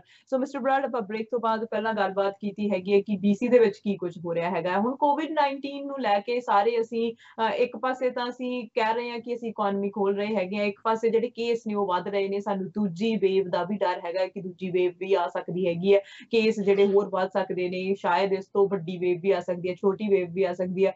ਕੁਝ ਵੀ ਨਹੀਂ ਪਤਾ ਕਿ ਕੀ ਹੋਣ ਵਾਲਾ ਹੈ ਫਿਊਚਰ, ਤੇ ਉਹਦੇ ਲਈ ਮਾਸਕ ਜ਼ਰੂਰੀ ਨੇ। ਹੁਣ ਜਿਹੜੇ ਟੋਰਾਂਟੋ ਦੇ ਵਿੱਚ ਹੈ, ਓਨਟੇਰੀਓ ਦੇ ਵਿੱਚ ਆ, ਬਹੁਤ ਸਾਰੀਆਂ ਜਿਹੜੀਆਂ ਉਹਨਾਂ ਦੀਆਂ ਜਿਹੜੀਆਂ ਕਹਿ ਲਓ ਸ਼ਹਿਰ ਹੈਗੇ ਆ, ਉਹਨਾਂ ਨੇ ਇਹ ਕਹਿ ਦਿੱਤਾ ਹੈਗਾ, ਸਿਟੀਜ਼ ਹੈਗੀ ਹੈ ਕਿ ਇਨਡੋਰ ਮਾਸਕ ਜਿਹੜੇ ਉਹ ਜ਼ਰੂਰੀ ਹੋਣੇ ਚਾਹੀਦੇ ਆ। ਜੇ ਨਹੀਂ ਪਾਏ ਜਾਣਗੇ ਤਾਂ ਉੱਥੇ ਫਾਈਨ ਵੀ ਲਗਾਏ ਜਾਣਗੇ, ਤੇ ਬਹੁਤ ਜ਼ਿਆਦਾ ਜਿਹੜਾ ਉਹਦੇ ਤੇ ਡਿਬੇਟ ਵੀ ਹੋ ਰਹੀ ਹੈ। ਕਈ ਲੋਕ ਕਹਿ ਰਹੇ ਆ ਨਹੀਂ ਪਾਉਣੇ ਚਾਹੀਦੇ, ਪਰ ਹੁਣ BC ਦੇ ਵਿੱਚ ਮੈਂਡੇਟਰੀ ਨਹੀਂ ਹੈਗਾ। ਤੁਹਾਨੂੰ ਕੀ ਲੱਗਦਾ ਕਿ ਮੈਂਡੇਟਰੀ ਹੋਣੇ ਚਾਹੀਦੇ ਨੇ?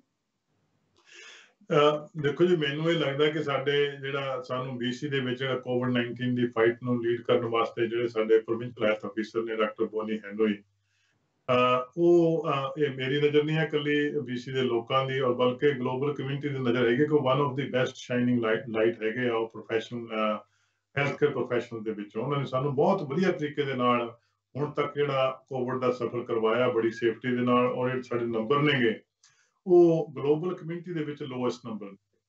ਇਸ ਕਰਕੇ ਜੋ ਅਲਟੀਮੇਟਲੀ ਫੈਸਲਾ ਡਾਕਟਰ ਬੋਨੀ ਹੈਨਰੀ ਨੇ ਕਰਨਾ ਹੈ ਉਹੀ ਲੋਕਾਂ ਨੂੰ ਮੰਨਣਾ ਚਾਹੀਦਾ ਕਿ ਜਦੋਂ ਇੱਕ ਤੋਂ ਜ਼ਿਆਦਾ ਲੋਕ ਡਾਇਰੈਕਸ਼ਨ ਦੇਣ ਲੱਗ ਜਾਣ ਤਾਂ ਫਿਰ ਕਈ ਵਾਰੀ ਐਕਸੀਡੈਂਟ ਹੋ ਜਾਂਦਾ। ਤੋ ਇਹ ਉਹਨਾਂ ਨੇ ਗੱਲ ਕਹੀ ਹੈ ਕਿ ਜਿਹੜਾ ਮੋਟਾ ਜਿਹੜਾ ਹਥਿਆਰ ਹੈਗਾ, ਸਭ ਤੋਂ ਵੱਡਾ ਪਾਵਰਫੁਲ ਤੇ ਜਿਹੜਾ ਅਸਰਦਾਰ ਹਥਿਆਰ ਹੈਗਾ, ਟੂਲ ਹੈ ਜਿਹੜਾ ਕੋਵਿਡ-19 ਨੂੰ ਫਾਈਟ ਕਰਨ ਦਾ, ਉਹ ਹੈਗਾ ਜੀ 6 ਫੁੱਟ ਦਾ ਫਾਸਲਾ। ਇਹ ਗੱਲ ਕਹੀ ਗਈ ਹੈ ਔਰ ਉਹਨੂੰ ਰੱਖ ਕੇ ਤੁਸੀਂ ਚੱਲੋ, ਜਿੱਥੇ ਵੀ ਤੁਸੀਂ ਡਿਸਟੈਂਸ ਕਰ ਸਕਦੇ ਹੋ ਉਹ ਡਿਸਟੈਂਸ ਰੱਖੋ। ਜੇ ਕਿਤੇ ਡਿਸਟੈਂਸ ਨਹੀਂ ਕਰ ਸਕਦੇ ਤੁਸੀਂ ਬੱਸ ਦੇ ਵਿੱਚ ਜਾਣਾ, ਟ੍ਰੇਨ ਦੇ ਵਿੱਚ ਜਾਣਾ, ਹੁਣ ਜਿਵੇਂ ਤੁਸੀਂ ਈਵਨ ਬਾਈ 에ਅਰ ਜਾਣਾ, ਤਾਂ ਉੱਥੇ ਤੁਸੀਂ ਜਿਹੜਾ ਹੈਗਾ ਮਾਸਕ ਜ਼ਰੂਰ ਉਹ ਲਾਓ। ਉਹਨਾਂ ਨੇ ਇਹ ਗੱਲ ਕਹੀ ਹੈ। ਪਰ ਦੂਜੇ ਪਾਸੇ ਮੈਂ ਗੱਲ ਕਹਿਣੀ ਚਾਹੁੰਦਾ, ਉਹ ਰਿਲੈਕਟੈਂਟ ਤਾਂ ਹੈ ਸਿਸਟਮ ਹੁਣ ਤੱਕ ਕਿ ਮਾਸਕ ਲਾਉਣ ਦੇ ਨਾਲ ਜਿਹੜਾ ਕਈ ਵਾਰੀ ਮੈਸੇਜ ਇਹ ਜਾਂਦਾ ਹੈ ਕਿ ਜਦੋਂ ਮਾਸਕ ਬੰਦਾ ਲਾ ਲੈਂਦਾ ਵੀ ਮੈਂ ਤਾਂ ਹੁਣ ਪ੍ਰੋਟੈਕਟਡ ਆ, ਜਦੋਂ ਕਿ ਸੱਚ ਨਹੀਂਗਾ। ਉਹ ਸਿਰਫ ਦੂਜੇ ਲੋਕਾਂ ਨੂੰ ਪ੍ਰੋਟੈਕਟ ਕਰਦਾ ਹੈ। ਮਾਸਕ ਲਾਉਣ ਦੇ ਨਾਲ ਕੀ ਹੁੰਦਾ, ਜਦੋਂ ਤੁਸੀਂ ਮਾਸਕ ਲਾ ਲੈਂਦੇ ਫਿਰ ਕਈ ਵਾਰੀ ਲੋਕ ਇੱਕ ਦੂਜੇ ਦੇ ਨੇੜੇ ਜ਼ਿਆਦਾ ਹੋਣ ਲੱਗ ਜਾਂਦੇ ਆ ਔਰ ਉਹਦੇ ਨਾਲ ਅਸੀਂ ਬਾਰ-ਬਾਰ ਹੱਥ ਉਹਨੂੰ ਐਡਜਸਟ ਕਰਦੇ ਆ ਚਿਹਰੇ ਤੇ ਹੱਥ ਲਾ ਕੇ, ਔਰ ਉਹਦੇ ਨਾਲ ਜ਼ਿਆਦਾ ਸੰਭਾਵਨਾ ਹੈਗੀ ਕਿ ਬੰਦਿਆਂ ਨੂੰ ਜਿਹੜਾ ਹੈਗਾ ਜੇ ਲੰਮੇ ਸਮੇਂ ਵਾਸਤੇ ਉਹ ਲਾਇਆ ਜਾਵੇ ਇੱਕ ਦੂਜੇ ਦੇ ਨੇੜੇ ਖੜ ਕੇ, ਤਾਂ ਉਹ ਜ਼ਿਆਦਾ ਸੰਭਾਵਨਾ ਹੈਗੀ ਕਿ ਤੁਹਾਨੂੰ ਜਿਹੜੀ ਉਹ ਟ੍ਰਾਂਸਮਿਸ਼ਨ ਹੋ ਸਕਦੀ ਹੈ। ਇਸ ਕਰਕੇ ਮਾਸਕ ਜਦੋਂ ਤੁਹਾਡੀ ਮਜਬੂਰੀ ਆ ਉੱਥੇ ਲਾਉਣ ਵਾਸਤੇ ਉਹਨਾਂ ਨੇ ਗੱਲ ਬਿਲਕੁਲ ਕਹੀ ਹੈ ਕਿ ਉੱਥੇ ਜ਼ਰੂਰ ਲਾਓ, ਅਦਰਵਾਈਜ਼ ਜਿਹੜਾ ਡਿਸਟੈਂਸ ਜਿਹੜਾ ਬਣਾ ਕੇ ਰੱਖਣਾ ਉਹੀ ਬਿਹਤਰ ਆ। ਬਿਲਕੁਲ, ਤੇ ਨਾਲ ਹੁਣ ਅਸੀਂ ਜਦੋਂ ਮਾਸਕ ਦੀ ਗੱਲ ਕਰਦੇ ਹਾਂ ਜਾਂ ਅਸੀਂ ਟ੍ਰਾਂਜ਼ਿਸ਼ਨ ਦੀ ਗੱਲ ਕਰਦੇ ਹਾਂ ਕਿ ਕਮਿਊਨਿਟੀ ਦੇ ਵਿੱਚ ਕਿਸ ਤਰ੍ਹਾਂ ਕੇਸ ਵੱਧ ਰਹੇ ਨੇ, ਤੇ ਜਦੋਂ ਅਸੀਂ ਵਿਜ਼ਿਟਰ ਜਿਹੜੇ ਕਿ ਵਾਪਸ ਆ ਰਹੇ ਨੇ, BC ਦੇ ਵਿੱਚ ਆ ਰਹੇ ਨੇ, ਜਿਹੜੇ ਆਪਣੇ ਘਰਾਂ ਦੇ ਵਿੱਚ ਵਾਪਸ ਆ ਰਹੇ ਨੇ, ਉਹਨਾਂ ਦੀ ਕੀ ਸਿਚੁਏਸ਼ਨ ਹੈਗੀ ਹੈ, ਕੀ ਸਟੇਟਸ ਹੈਗਾ ਹੈ, ਕਿ ਕਿਹੜੇ ਲੋਕ ਆ ਰਹੇ ਨੇ, ਟੈਸਟਿੰਗ ਕਿਸ ਤਰ੍ਹਾਂ ਹੋ ਰਹੀ ਹੈਗੀ ਹੈ BC ਦੇ ਵਿੱਚ।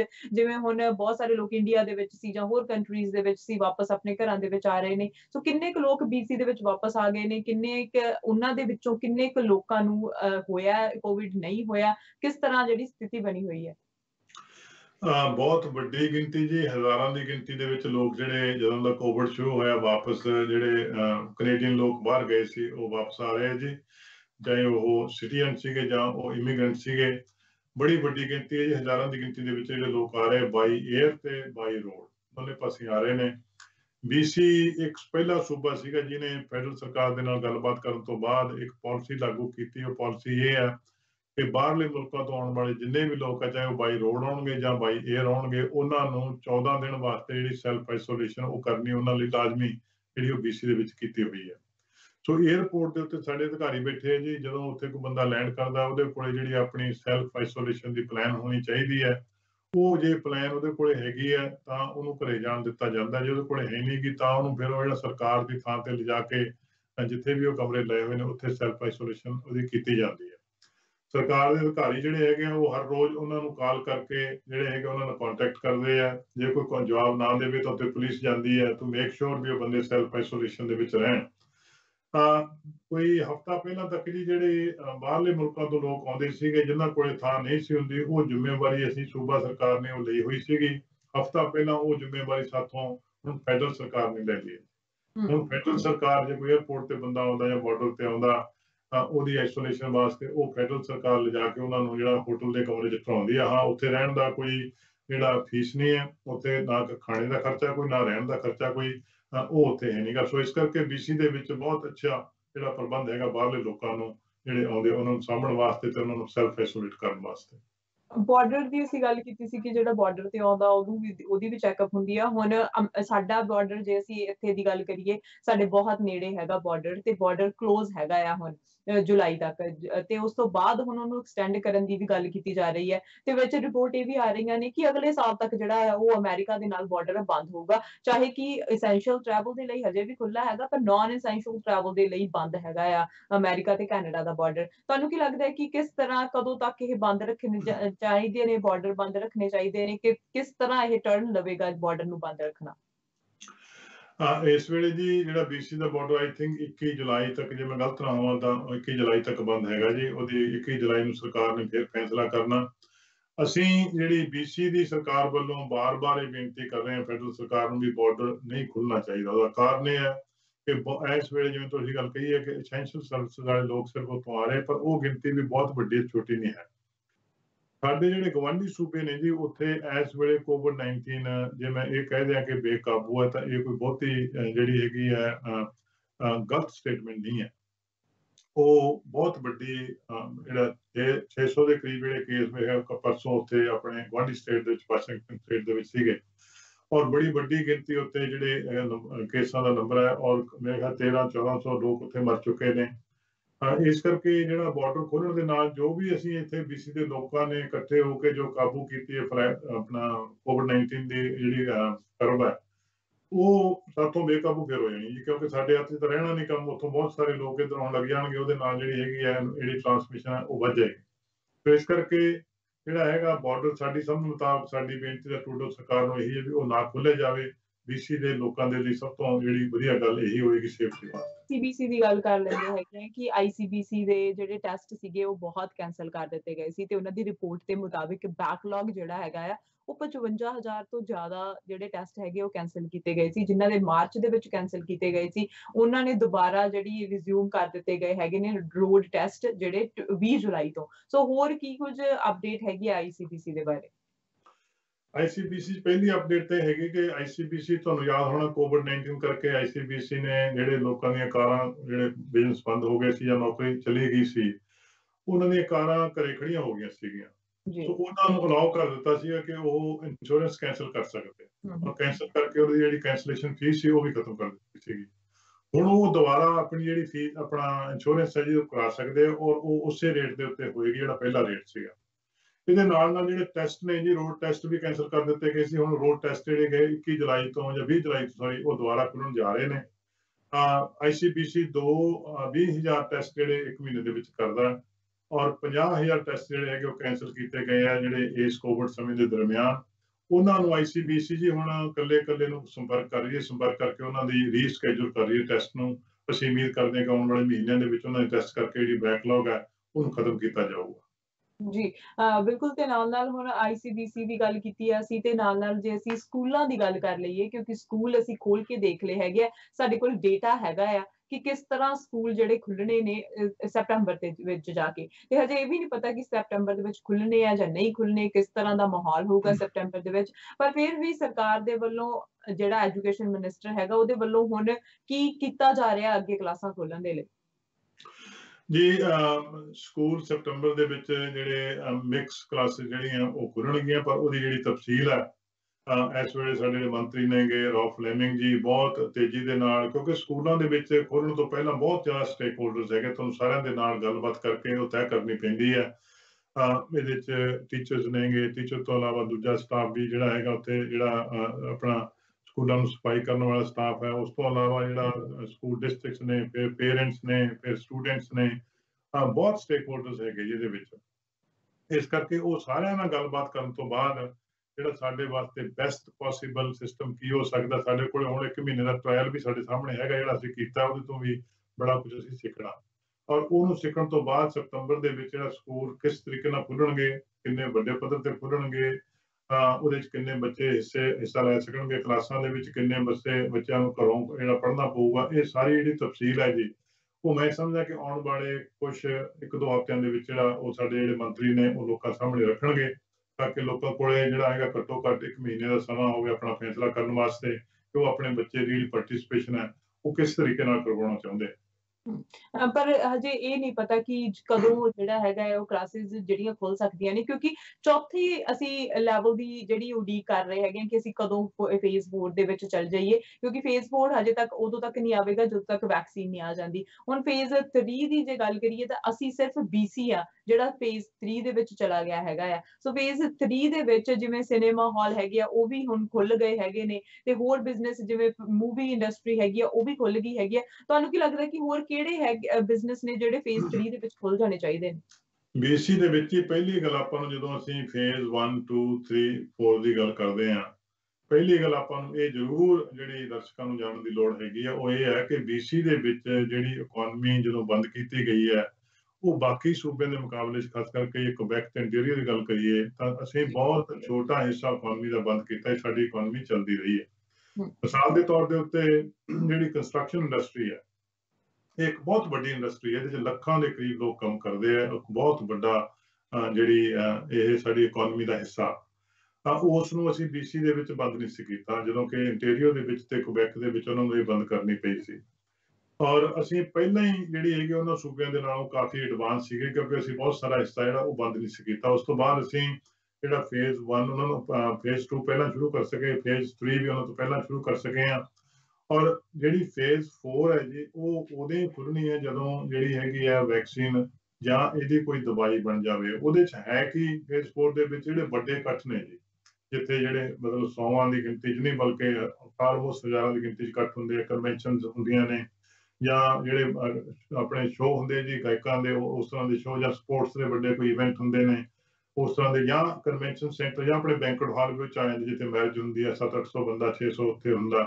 ਉਸ ਤਰ੍ਹਾਂ ਦੇ ਜਿਹੜੇ ਬਿਜ਼ਨਸ ਨੇ ਇਕੱਲੇ, ਉਹ ਇਸ ਵੇਲੇ ਉਹ ਰਹਿ ਗਏ ਜੀ। ਬਾਕੀ ਉਹਨਾਂ ਦਾ ਮੇਰੀ ਸਮਝ ਮੁਤਾਬਕ ਉਦੋਂ ਤੱਕ ਖੁੱਲਣਾ ਜਿਹੜਾ ਹੈਗਾ ਔਖਾ, ਜਦੋਂ ਤੱਕ ਐਟਲੀਸਟ ਫੁੱਲ ਸਕੇਲ ਦੇ ਉੱਤੇ ਜਦੋਂ ਤੱਕ ਜਿਹੜੀ ਵੈਕਸੀਨ ਉਹ ਨਹੀਂ ਆ ਜਾਂਦੀ, ਕਿਉਂਕਿ ਉਹਦੇ ਨਾਲ ਸਾਨੂੰ ਸਾਰਿਆਂ ਨੂੰ ਖਤਰਾ, ਇੱਕ ਵੀ ਬੰਦਾ ਉੱਥੇ ਜਾ ਵੜੇ ਉਹ ਕਈ ਬੰਦਿਆਂ ਨੂੰ ਜਿਹੜਾ ਹੈਗਾ ਉਹ ਟ੍ਰਾਂਸਮਿਸ਼ਨ ਜਿਹੜੀ ਹੈ ਉਹਦੀ ਉਹ ਹੋ ਸਕਦੀ ਹੈ। ਜਿਹੜੀ ਫੇਜ਼ 3 ਦੇ ਵਿੱਚ ਹੀ ਸਕੂਲ ਜਿਹੜੇ ਫੇਜ਼ 3 ਦੇ ਵਿੱਚ ਆਉਂਦੇ ਨੇ, ਉਹ ਸਤੰਬਰ ਦੇ ਵਿੱਚ ਸਕੂਲ ਸ਼ੁਰੂ ਹੋਣੇ ਆ। ਉਹਦੀ ਡੇਟ ਤਾਂ ਇਸ ਵੇਲੇ ਹੈਗੀ ਹੈ, ਲੇਕਿਨ ਹੈ ਕੀ ਨਹੀਂ ਸਾਡੇ ਕੋਲ ਜਿਹੜੀ ਜਾਣਕਾਰੀ ਉਹ ਇਹ ਹੈ ਕਿ ਉਹ ਕਿਸ ਲੈਵਲ ਦੇ ਉੱਤੇ ਖੁੱਲਣੇ ਆ। ਉਹ ਜਿਹੜੀ ਜਾਣਕਾਰੀ ਹੈ ਉਹ ਸਾਡੇ ਜਿਹੜੇ ਮੰਤਰੀ ਸਾਹਿਬ ਆਉਣ ਵਾਲੇ 1-2 ਹਫ਼ਤਿਆਂ ਦੇ ਵਿੱਚ ਲੋਕਾਂ ਸਾਹਮਣੇ ਉਹ ਪੇਸ਼ ਕਰਨਗੇ। ਉਹ ਇਸ ਵੇਲੇ ਮੁਕੰਮਲ ਤਿਆਰੀ ਕਰ ਰਹੇ ਆ, ਪਰ ਸਤੰਬਰ ਦੇ ਵਿੱਚ ਸਕੂਲ ਜਿਹੜੇ ਹੈਗੇ ਉਹ ਖੁੱਲਣੇ। ਬਿਲਕੁਲ, ਹੁਣ ਅਸੀਂ ਜੇ ਸਟੂਡੈਂਟਸ ਦੀ ਗੱਲ ਕਰ ਲਈਏ ਮਿਸਟਰ ਬਰਾੜ, ਕਿ ਹੁਣ ਜਿਹੜੀਆਂ ਰਿਪੋਰਟ ਆ ਰਹੀਆਂ ਨੇ ਕਿ ਫੈਡਰਲ ਗਵਰਨਮੈਂਟ ਦੇ ਵੱਲੋਂ ਜਿਹੜੀ ਫੰਡਿੰਗ ਮਿਲਣੀ ਸੀ ਸਟੂਡੈਂਟਸ ਨੂੰ, ਉਹ ਅਜੇ ਤੱਕ ਵੀ ਨਹੀਂ ਮਿਲੀ ਹੈਗੀ। ਉਹਨਾਂ ਦੀ ਜਿਹੜੀ ਚੈਰਿਟੀ ਨੂੰ ਦਿੱਤਾ ਗਿਆ ਸੀ, ਉਹਨਾਂ ਦਾ ਖੁਦ ਦਾ ਜਿਹੜਾ ਚੱਲ ਰਿਹਾ ਹੈਗਾ ਆ। BC ਦੇ ਵਿੱਚ ਸਟੂਡੈਂਟਸ ਨੂੰ ਲੈ ਕੇ ਕੀ ਸਿਚੁਏਸ਼ਨ ਹੈਗੀ ਹੈ, ਕਿ ਸਟੂਡੈਂਟਸ ਨੂੰ ਕੀ ਹੈਲਪ ਮਿਲ ਰਹੀ ਹੈ? ਦੇਖੋ, BC ਦੇ ਵਿੱਚ ਜਿਹੜੇ ਤਾਂ ਸਕੂਲਾਂ ਦੇ ਵਿਦਿਆਰਥੀ, ਉਹਨਾਂ ਵਾਸਤੇ ਜਿਹੜਾ ਸਕੂਲ ਖੁੱਲਣ ਦੀ ਗੱਲਬਾਤ ਹੈਗੀ, ਉਹਦੇ 'ਚ ਅਸੀਂ ਜਿਹੜਾ ਜੇ ਮੈਂ ਤੁਹਾਨੂੰ ਇਹ ਕਹਾਂ ਕਿ ਜਿਹੜਾ ਸਾਡਾ ਸਟਾਫ ਸਾਰਾ ਟੀਚਰਸ ਨੇ ਇਨ ਪਲੇਸ ਨੇ, ਕੁਝ ਸੂਬਿਆਂ ਦੇ ਵਿੱਚ ਟੀਚਰਸ ਵੀ ਲੇ ਆਫ ਕੀਤੇ ਗਏ, ਤੁਹਾਨੂੰ ਪਤਾ ਹੋਣਾ ਚਾਹੀਦਾ।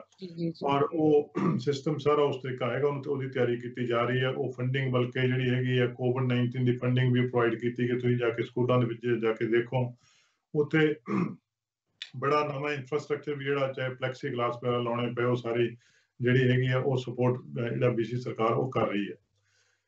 ਜਿਹੜੇ ਬੱਚੇ ਯੂਨੀਵਰਸਿਟੀ ਦੇ ਵਿੱਚ ਜਾਣੇ ਆ ਜੀ, ਉਹਨਾਂ ਵਾਸਤੇ ਜਿਹੜਾ ਉਹਨਾਂ ਦਾ ਲੋਨ ਸੀਗਾ, ਉਹਦੀਆਂ ਜਿਹੜਾ ਲੋਨ ਬੱਚਿਆਂ ਨੇ ਦੇਣਾ ਸੀਗਾ, ਉਸ ਦੀ ਜਿਹੜੀਆਂ ਪੇਮੈਂਟ ਆ ਉਹ 6 ਮਹੀਨੇ ਵਾਸਤੇ ਪਿੱਛੇ ਪਾ ਦਿੱਤੀਆਂ ਗਈਆਂ ਜੀ।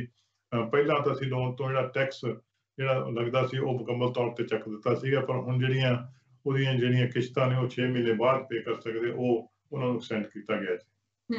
ਬਿਲਕੁਲ, ਤੇ ਨਾਲ ਹੁਣ ਜੇ ਥੋੜਾ ਪੋਲੀਟੀਕਲੀ ਗੱਲ ਕਰੀਏ ਤਾਂ ਇਲੈਕਸ਼ਨ ਕਾਲ ਕਰਨ ਦੀ ਜਿਹੜੀ ਗੱਲ ਹੈਗੀ ਹੈ BC ਸਰਕਾਰ ਦੇ ਵੱਲੋਂ ਕੀਤੀ ਜਾ ਰਹੀ ਹੈਗੀ ਹੈ, ਕਿ ਇਹ ਸਹੀ ਡਿਸੀਜਨ ਹੋਵੇਗਾ BC ਸਰਕਾਰ ਦਾ ਇਸ ਟਾਈਮ ਦੇ ਉੱਤੇ, ਇਸ ਪੈਂਡੈਮਿਕ ਦੇ ਦੌਰਾਨ ਇਲੈਕਸ਼ਨ ਨੂੰ ਕਾਲ ਕਰਨਾ? BC ਸਰਕਾਰ ਦਾ ਇਲੈਕਸ਼ਨ ਕਾਲ ਕਰਨ ਦਾ ਕੋਈ ਇਰਾਦਾ ਨਹੀਂ ਹੈ ਜੀ, ਨਾ ਹੀ ਮੈਂ ਅਜੇ ਤੱਕ ਕਦੇ ਸੁਣਿਆ ਕਿ BC ਸਰਕਾਰ ਇਲੈਕਸ਼ਨ ਕਾਲ ਕਰਨਾ ਚਾਹੁੰਦੀ ਹੈ। ਲੇਕਿਨ at the same time democratic system ਦੇ ਵਿੱਚ ਇਹ ਗੱਲ ਇੱਕ ਬੜੀ ਇਹ ਤੱਥ ਹੈ ਜੀ, ਇੱਕ ਫੈਕਟ ਹੈ, ਇੱਕ ਸੱਚ ਹੈ ਕਿ ਸਾਡੀ ਜਿਹੜੀ ਸਰਕਾਰ ਹੈ ਇੱਕ ਵਿਅਕਤੀ ਦੇ ਮੈਜੋਰਟੀ ਦੇ ਉੱਤੇ ਹੈਗੀ। ਸਾਡੇ 44 ਬਣਦੇ ਆ ਗ੍ਰੀਨ ਨੂੰ ਪਾ ਕੇ, ਤੇ ਲਿਬਰਲ ਪਾਰਟੀ ਦੇ 43 ਬਣਦੇ ਸੀ, ਹੁਣ ਇੱਕ ਉਹਨਾਂ ਦੇ ਵਿੱਚੋਂ ਸਪੀਕਰ ਬਣਿਆ ਹੋਇਆ। ਇੱਕ ਵੀ ਵਿਅਕਤੀ ਕੋਈ ਕਿਸੇ ਵੀ ਕਾਰਨ ਕਰਕੇ ਜੇ ਉਹ ਛੱਡ ਜਾਂਦਾ ਹੈ, ਤਾਂ ਉਸ ਤੋਂ ਬਾਅਦ ਜਿਹੜੀ ਹੈਗੀ ਇਲੈਕਸ਼ਨ ਹੋਣੀ, ਉਹਦੀ ਉਹ ਸੰਭਾਵਨਾ ਉਹਦੀ ਪੱਕੀ ਹੈਗੀ ਹੈ। ਉਹ ਵਿਅਕਤੀ ਕਦੋਂ ਛੱਡਦਾ, ਕਦੋਂ ਨਹੀਂ ਛੱਡਦਾ, ਔਰ ਖਾਸ ਕਰਕੇ ਜਦੋਂ ਛੱਡ ਜਾਂਦਾ ਉਦੋਂ ਉਹਦੀ ਇਲੈਕਸ਼ਨ ਹੋਣ ਦੀ ਸੰਭਾਵਨਾ ਹੈਗੀ। ਇਸ ਕਰਕੇ ਜਿਹੜੀ ਇਲੈਕਸ਼ਨ ਦੀ ਸੰਭਾਵਨਾ ਜਿਹੜੀ, ਵੈਸੇ ਤਾਂ ਜਿਹੜੇ ਜਿੰਨੇ ਵੀ ਪੋਲੀਟੀਕਲ ਪੰਡਿਤ ਸੀ ਉਹਨਾਂ ਨੇ ਸ਼ੁਰੂ ਦੇ ਵਿੱਚ ਇਹ ਗੱਲ ਕਹੀ ਸੀ ਕਿ 18 ਮਹੀਨਿਆਂ ਬਾਅਦ ਸਰਕਾਰ ਦੀ ਇਲੈਕਸ਼ਨ ਹੋ ਜਾਣੀ, ਪਰ ਅੱਜ ਆਪਾਂ 3 ਸਾਲ, ਮੇਰੇ ਖਿਆਲ ਦੇ 2 ਦਿਨ ਘੱਟਦੇ ਆ, 3 ਸਾਲ ਪੂਰੇ ਕਰਨ ਜਾ ਰਹੀ ਹੈ ਸਰਕਾਰ ਦਾ ਕੋਈ ਇਰਾਦਾ ਨਹੀਂ। ਸਰਕਾਰ ਲੋਕਾਂ ਦੇ ਵਿੱਚ, ਮੈਂ ਸਮਝਦਾ ਕਿ ਲੋਕਾਂ ਨੇ ਸਰਕਾਰ ਦੇ ਜਿਹੜੇ ਐਕਸ਼ਨ ਲਾਈਕ ਕੀਤੇ ਆ ਕਿ ਇਹਨੂੰ ਭੰਗ ਕਰਕੇ ਦੁਬਾਰਾ ਚੋਣ ਕਰਾਈ ਜਾਵੇ, ਲੇਕਿਨ ਜੇ ਕੋਈ ਛੱਡ ਜਾਂਦਾ ਤਾਂ ਫਿਰ ਸੰਭਾਵਨਾ ਹੋ ਸਕਦੀ ਹੈ। ਅਦਰਵਾਈਜ਼ ਟੈਕਨੀਕਲੀ ਜਿਹੜੀ ਚੋਣ ਹੈ ਉਹ ਅਕਤੂਬਰ 2021 ਦੇ ਵਿੱਚ ਹੋਣੀ, ਪਰ ਜੇ ਕੋਈ ਛੱਡ ਜਾਂਦਾ ਫਿਰ ਇਹ ਅਗਲੀ ਮਈ 'ਚ ਵੀ ਹੋ ਸਕਦੀ ਹੈ, ਤਾਂ ਫਿਰ ਇਹ ਇਸ ਅਕਤੂਬਰ ਦੇ ਵਿੱਚ ਵੀ ਹੋ ਸਕਦੀ ਹੈ। ਜੀ, ਬਿਲਕੁਲ, ਕਿਉਂਕਿ ਬਹੁਤ ਸਾਰੀਆਂ ਖਬਰਾਂ ਜਿਹੜੀਆਂ ਨੇ ਉਹ ਇੱਧਰੋਂ ਉੱਧਰੋਂ ਲੋਕਾਂ ਤੋਂ ਸਾਨੂੰ ਮਿਲ ਰਹੀਆਂ ਨੇ ਕਿ ਇਸ ਤਰ੍ਹਾਂ ਹੋ ਸਕਦਾ ਹੈ, ਕਿਉਂਕਿ 2021 ਦੇ ਵਿੱਚ ਇਲੈਕਸ਼ਨ ਹੋਣੇ ਨੇ। ਕਿਉਂਕਿ ਹੁਣ ਜੇ ਅਸੀਂ ਲੈਜਿਸਲੇਚਰ ਦੀ ਗੱਲ ਕਰੀਏ, ਲੈਜਿਸਲੇਚਰ ਦੁਬਾਰਾ ਰਿਜ਼ਿਊਮ ਹੋ ਗਿਆ ਹੈਗਾ, ਲੈਜਿਸਲੇਚਰ ਦੇ ਵਿੱਚ ਦੁਬਾਰਾ ਮੀਟਿੰਗਸ ਹੋ ਗਈਆਂ ਨੇ, ਪਰ ਉਹ 5 ਦਿਨ ਦੇ ਲਈ ਹੋ ਰਿਹਾ। ਕਿਸ ਤਰ੍ਹਾਂ ਤੁਸੀਂ ਦੇਖ ਰਹੇ ਹੈਗੇ ਆ ਲੈਜਿਸਲੇਚਰ ਨੂੰ, ਇਹ ਜਿਹੜਾ ਵਰਚੁਅਲ ਹੋ ਰਿਹਾ? ਮੈਂ ਜੀ ਉੱਥੇ ਮੈਂ ਬਾਹਰੋਂ ਵੀ ਆਪਣੇ, ਜਿਵੇਂ ਹੁਣ ਤੁਹਾਡੇ ਨਾਲ ਮੈਂ ਗੱਲਬਾਤ ਕਰ ਰਿਹਾ, ਮੈਂ ਇਸ ਤਰੀਕੇ ਨਾਲ ਵੀ ਪਾਰਟਿਸਿਪੇਟ ਕਰਦਾ ਉਹਦੇ ਵਿੱਚ ਹਰ ਰੋਜ਼। ਅੱਜ ਵੀ ਮੇਰੀ ਬਾਅਦ ਦੁਪਹਿਰ ਜਿਹੜਾ ਹੈਗਾ ਹਾਊਸ ਦੇ ਵਿੱਚ ਮੇਰੀ ਡਿਊਟੀ ਹੈਗੀ ਹੈ 1:30 ਵਜੇ ਤੋਂ ਲੈ ਕੇ 3 ਵਜੇ ਤੱਕ। ਉਹ ਜਿਵੇਂ ਆਪਾਂ ਗੱਲ ਕਰ ਰਹੇ ਹਾਂ ਇਸ ਤਰੀਕੇ ਦੇ ਨਾਲ ਹੈਗੀ ਹੈ। ਪਰ ਮੈਂ ਪਿਛਲੇ ਹਫ਼ਤੇ ਮੇਰੀ ਹਾਊਸ ਦੇ ਵਿੱਚ ਵੀ ਡਿਊਟੀ ਸੀ, ਮੈਂ ਅੰਦਰ ਜਾ ਕੇ ਆਇਆ ਚੈਂਬਰ ਦੇ ਜੀ। ਕੁੱਲ ਮਿਲਾ ਕੇ ਜਿਹੜੇ 24 MLA ਜੀ ਅੰਦਰ ਆਪਣਾ 87 ਦੇ ਵਿੱਚ ਤਿੰਨ ਕੁਰਸੀਆਂ ਵਿੱਚ ਖਾਲੀ ਨੇ ਤੇ ਤਿੰਨ ਕੁਰਸੀਆਂ ਖਾਲੀ ਕਰਕੇ ਜਿਹੜੇ MLA ਬਹਿੰਦੇ ਆ ਦੋਨੇ ਪਾਸੇ। ਔਰ ਉਹਦੇ ਜਿਹੜੀ ਕਾਰਵਾਈ ਉਹ ਰੈਗੂਲਰ ਚੱਲ ਰਹੀ ਹੈ, ਪਰ ਜਿਹੜਾ ਵਿੱਚ ਸਟਾਫ ਸੀਗਾ ਜਿੱਥੇ ਸਟਾਫ ਬਹਿੰਦਾ ਸੀਗਾ ਉੱਥੇ ਪਲੈਕਸੀ ਗਲਾਸ ਵਗੈਰਾ ਲੱਗੇ ਹੋਏ ਨੇ ਤੇ ਜਿਹੜਾ ਹੈਗਾ ਪਾਣੀ ਪਹਿਲਾਂ ਸਾਨੂੰ ਗਲਾਸ ਲੈ ਕੇ ਦਿੱਤੇ ਜਾਂਦੇ ਸੀ ਉਹ ਬੰਦ ਕਰ ਦਿੱਤਾ ਗਿਆ, ਹੁਣ ਉੱਥੇ ਪਾਣੀ ਦੀ ਬੋਤਲ ਹੁੰਦੀ ਹੈ। ਔਰ ਉਹਦੇ ਨਾਲ ਜਿਹੜੇ ਬਾਕੀ ਦੇ ਲੋਕ ਨੇ ਉਹ ਆਪਣੇ ਆਪਣੇ ਦਫ਼ਤਰਾਂ ਦੇ ਵਿੱਚੋਂ ਜਾਂ ਆਪਣੇ ਆਪਣੇ ਚਾਹੇ ਉਹ ਆਫਿਸ ਦੇ ਵਿੱਚ ਹੈ ਜਾਂ ਘਰ ਦੇ ਵਿੱਚ ਆਫਿਸ ਬਣਾਇਆ, ਉਹ ਆਪਣੇ ਸਾਰੇ ਆਫਿਸਾਂ ਦੇ ਵਿੱਚੋਂ ਆਪਣੇ ਦਫ਼ਤਰਾਂ ਦੇ ਵਿੱਚੋਂ ਉਹ ਜ਼ੂਮ ਰਾਹੀਂ ਜੁੜਦੇ ਆ ਜੀ। ਉਹਦੇ ਤੇ 2 ਸਕਰੀਨਾਂ ਦੋਨੇ ਪਾਸੇ 2 ਸਕਰੀਨਾਂ ਬਹੁਤ ਵੱਡੀਆਂ ਸਕਰੀਨਾਂ ਲੱਗੀਆਂ ਹੋਈਆਂ ਜੀ। ਇੱਕ ਸਕਰੀਨ ਦੇ ਉੱਤੇ ਜਿਹੜੇ ਜ਼ੂਮ ਰਾਹੀਂ ਜੁੜੇ ਹੋਏ ਲੋਕ ਨੇ ਉਹ ਸਾਰੇ ਦਿਖਦੇ ਆ, ਛੋਟੇ ਦਿਖਦੇ ਪਰ ਸਾਰਿਆਂ ਦੀ ਉਹ ਉਹਦੇ ਵਿੱਚ ਤੁਹਾਨੂੰ ਤੁਸੀਂ ਦੇਖ ਸਕਦੇ ਹੋ ਉਹਨਾਂ ਨੂੰ। ਦੂਜੀ ਸਕਰੀਨ ਦੇ ਉੱਤੇ ਜਿਹੜਾ ਬੰਦਾ ਬੋਲ ਰਿਹਾ ਜੋ ਵੀ ਜਿਹਦੀ ਵਾਰੀ ਹੈ ਬੋਲਣ ਦੀ ਉਹ ਦਿਖਦਾ, ਉਹ ਦੋਨੇ ਪਾਸੇ ਦਿਖਦਾ ਹੈ। ਸੋ ਜਿਹਦੀ ਵੀ ਡਿਊਟੀ ਹੋਈ ਚਾਹੇ ਉਹ ਬਾਹਰੋਂ ਬੋਲ ਰਿਹਾ ਚਾਹੇ ਉਹ ਅੰਦਰੋਂ ਬੋਲ ਰਿਹਾ ਉਹ ਉਸ ਤੇ ਦਿਖਦਾ। ਬੜਾ ਇੰਟਰਸਟਿੰਗ ਲੱਗਦਾ ਹੈ। ਪਰ ਕਾਰਵਾਈ ਬਿਲਕੁਲ ਜੇ ਆਪਾਂ ਦੇਖੀਏ ਤਾਂ ਉਹ ਨਾਰਮਲ ਹੈਗੀ ਜਿਹੜੀ ਵਿਧਾਨ ਸਭਾ ਦੀ ਕਾਰਵਾਈ ਚੱਲ ਰਹੀ ਹੈ। ਸੋ 3 ਦਿਨ ਇਹ ਕੰਮ ਚੱਲਦਾ ਜੀ। 2 ਦਿਨ ਜਿਹੜੇ ਹੈਗੇ ਆ ਥਰਸਡੇ ਫਰਾਈਡੇ ਉਹ ਸਿਰਫ ਬਜਟ ਬਾਰੇ ਡਿਬੇਟ ਹੁੰਦੀ ਹੈ। ਕੱਲੀ ਮਿਨਿਸਟਰੀ ਦੇ ਜਿਹੜੇ ਬਜਟ ਆ ਉਹ ਡਿਬੇਟ ਕੀਤੇ ਜਾ ਰਹੇ ਆ। ਜਿਹੜਾ ਵਿਰੋਧੀ ਧਿਰ ਦਾ ਕ੍ਰਿਟਿਕ ਹੁੰਦਾ ਉਹ ਸਵਾਲ ਪੁੱਛਦਾ, ਮਿਨਿਸਟਰ ਜਵਾਬ ਦਿੰਦਾ। ਉਹ ਜਿਹੜਾ ਹੈਗਾ ਥਰਸਡੇ ਤੇ ਫਰਾਈਡੇ ਨੂੰ ਸਾਰਾ ਦਿਨ ਉਹ ਚੱਲਦੇ ਆ ਤੇ 3 ਦਿਨ ਜਿਹੜੀ ਹੈਗੀ ਆ ਵਿਧਾਨ ਸਭਾ ਦੀ ਓਵਰਆਲ ਕਾਰਵਾਈ ਚੱਲਦੀ ਹੈ, ਜਿਹਦੇ ਵਿੱਚ ਕੁਐਸਚਨ ਪੀਰੀਅਡ ਵੀ ਹੁੰਦਾ ਹੈ, ਜਿਹਦੇ ਵਿੱਚ ਕੋਈ ਹੋਰ ਜਿਹੜੇ ਬਿੱਲ ਪੇਸ਼ ਕੀਤੇ ਗਏ ਉਹਨਾਂ ਦੀ ਜਿਹੜਾ ਵੀ ਹੁੰਦੀ। ਜੀ ਬਿਲਕੁਲ। ਤੇ ਤੁਸੀਂ MLA ਜਿਹੜੇ ਹੈਗੇ ਉਹ ਫਲੀਟਵੁੱਡ ਦੇ ਹੈਗੇ ਹੋ, ਤੁਹਾਡੀ ਕਨਸਟੀਚੁਐਂਸੀ ਦੇ ਵਿੱਚੋਂ ਲੋਕਾਂ ਦੇ ਵੱਲੋਂ ਕੀ ਰਿਐਕਸ਼ਨ ਦਿੱਤਾ ਜਾ ਰਿਹਾ, ਕਿਹੜੇ ਕੁਐਸਚਨ ਨੇ ਜਿਹੜੇ ਤੁਹਾਡੇ ਸਾਹਮਣੇ ਜ਼ਿਆਦਾ ਆ ਰਹੇ? ਇਸ ਵੇਲੇ ਜਿਹੜਾ ਮੇਨ ਮੁੱਦਾ ਜਿਹੜਾ ਹੈਗਾ ਜੇ ਆਪਾਂ ਦੇਖੀਏ ਤਾਂ ਜੀ ਉਹ COVID-19 ਦਾ ਹੀ ਹੈ। ਤੁਹਾਨੂੰ ਪਤਾ ਹੈ ਕਿ COVID-19 ਬਾਰੇ ਲੋਕ ਹਲੇ ਵੀ ਜਿਹੜੇ ਹੈਗੇ ਇੱਕ ਪਾਸੇ ਲੋਕਾਂ ਦਾ ਫੀਅਰ ਵੀ ਬੜਾ, ਦੂਜੇ ਪਾਸੇ ਲੋਕਾਂ ਨੂੰ ਜਿਹੜੀਆਂ ਨੌਕਰੀਆਂ ਚਲੀਆਂ ਗਈਆਂ ਬਹੁਤ ਸਾਰੇ ਲੋਕਾਂ ਦੀਆਂ ਉਹ ਵਾਪਸ ਕਦੋਂ ਆਉਣਗੀਆਂ ਉਹ ਇੱਕ ਬਹੁਤ ਵੱਡਾ ਮਸਲਾ ਹੈ। ਬਹੁਤ ਸਾਰੇ ਬਿਜ਼ਨਸ ਜਿਹੜੇ ਬੰਦ ਹੋਏ ਆ ਉਹ ਕਦੋਂ ਖੁੱਲਣਗੇ ਉਹ ਵੀ ਇੱਕ ਮਸਲਾ ਹੈ। ਪਰ ਉਹਦੇ ਨਾਲ ਮੂਵਿੰਗ ਫਾਰਵਰਡ ਜਿਹੜਾ ਲੋਕਾਂ ਦਾ ਇਹ ਜ਼ਰੂਰ ਹੈਗਾ ਕਿ ਆਉਣ ਵਾਲੇ ਸਮੇਂ ਦੇ ਵਿੱਚ ਜਿਹੜੀ ਹੈਗੀ ਹੈ ਸਾਡੀ ਇਕਨੋਮੀ ਕਿਸ ਕਿਸਮ ਦੀ ਹੋਊਗੀ, ਕਿ ਅਸੀਂ ਵਾਪਸ ਜੋ ਬੰਦ ਹੋਇਆ ਉਹੀ ਖੋਲਣਾ ਹੈ ਕਿ ਨਵੀਂ ਕਿਸਮ ਦੀ ਇਕਨੋਮੀ ਜਿਹੜੀ ਉਹ ਖੋਲਣੀ ਹੈ। ਜਿਵੇਂ ਮੈਂ ਤੁਹਾਨੂੰ ਗੱਲ ਕੀਤੀ ਸੀ ਕਿ ਜਿਹੜਾ BC ਦੇ ਵਿੱਚ ਜਿਹੜੀਆਂ ਇਲੈਕਟ੍ਰਿਕ ਕਾਰਾਂ ਬਣਦੀਆਂ ਨੇ ਉਹਨਾਂ ਨੂੰ ਫੰਡਿੰਗ ਦਿੱਤੀ ਗਈ ਹੈ ਤਾਂ ਕਿ ਜਿਹੜੇ ਸਾਡੇ ਆਉਣ ਵਾਲੇ ਸਮੇਂ ਦੇ ਵਹੀਕਲ ਹੋਣ ਉਹ ਇਲੈਕਟ੍ਰਿਕ ਹੋਣ, ਕਿਤੇ ਧੂਆਂ ਵੀ ਨਾ ਹੋਵੇ ਤੇ ਉਹ ਜਿਹੜੀ ਇਕਨੋਮੀ ਅਸੀਂ ਲੰਮੇ ਸਮੇਂ ਵਾਸਤੇ ਚਲਾ ਵੀ ਸਕੀਏ।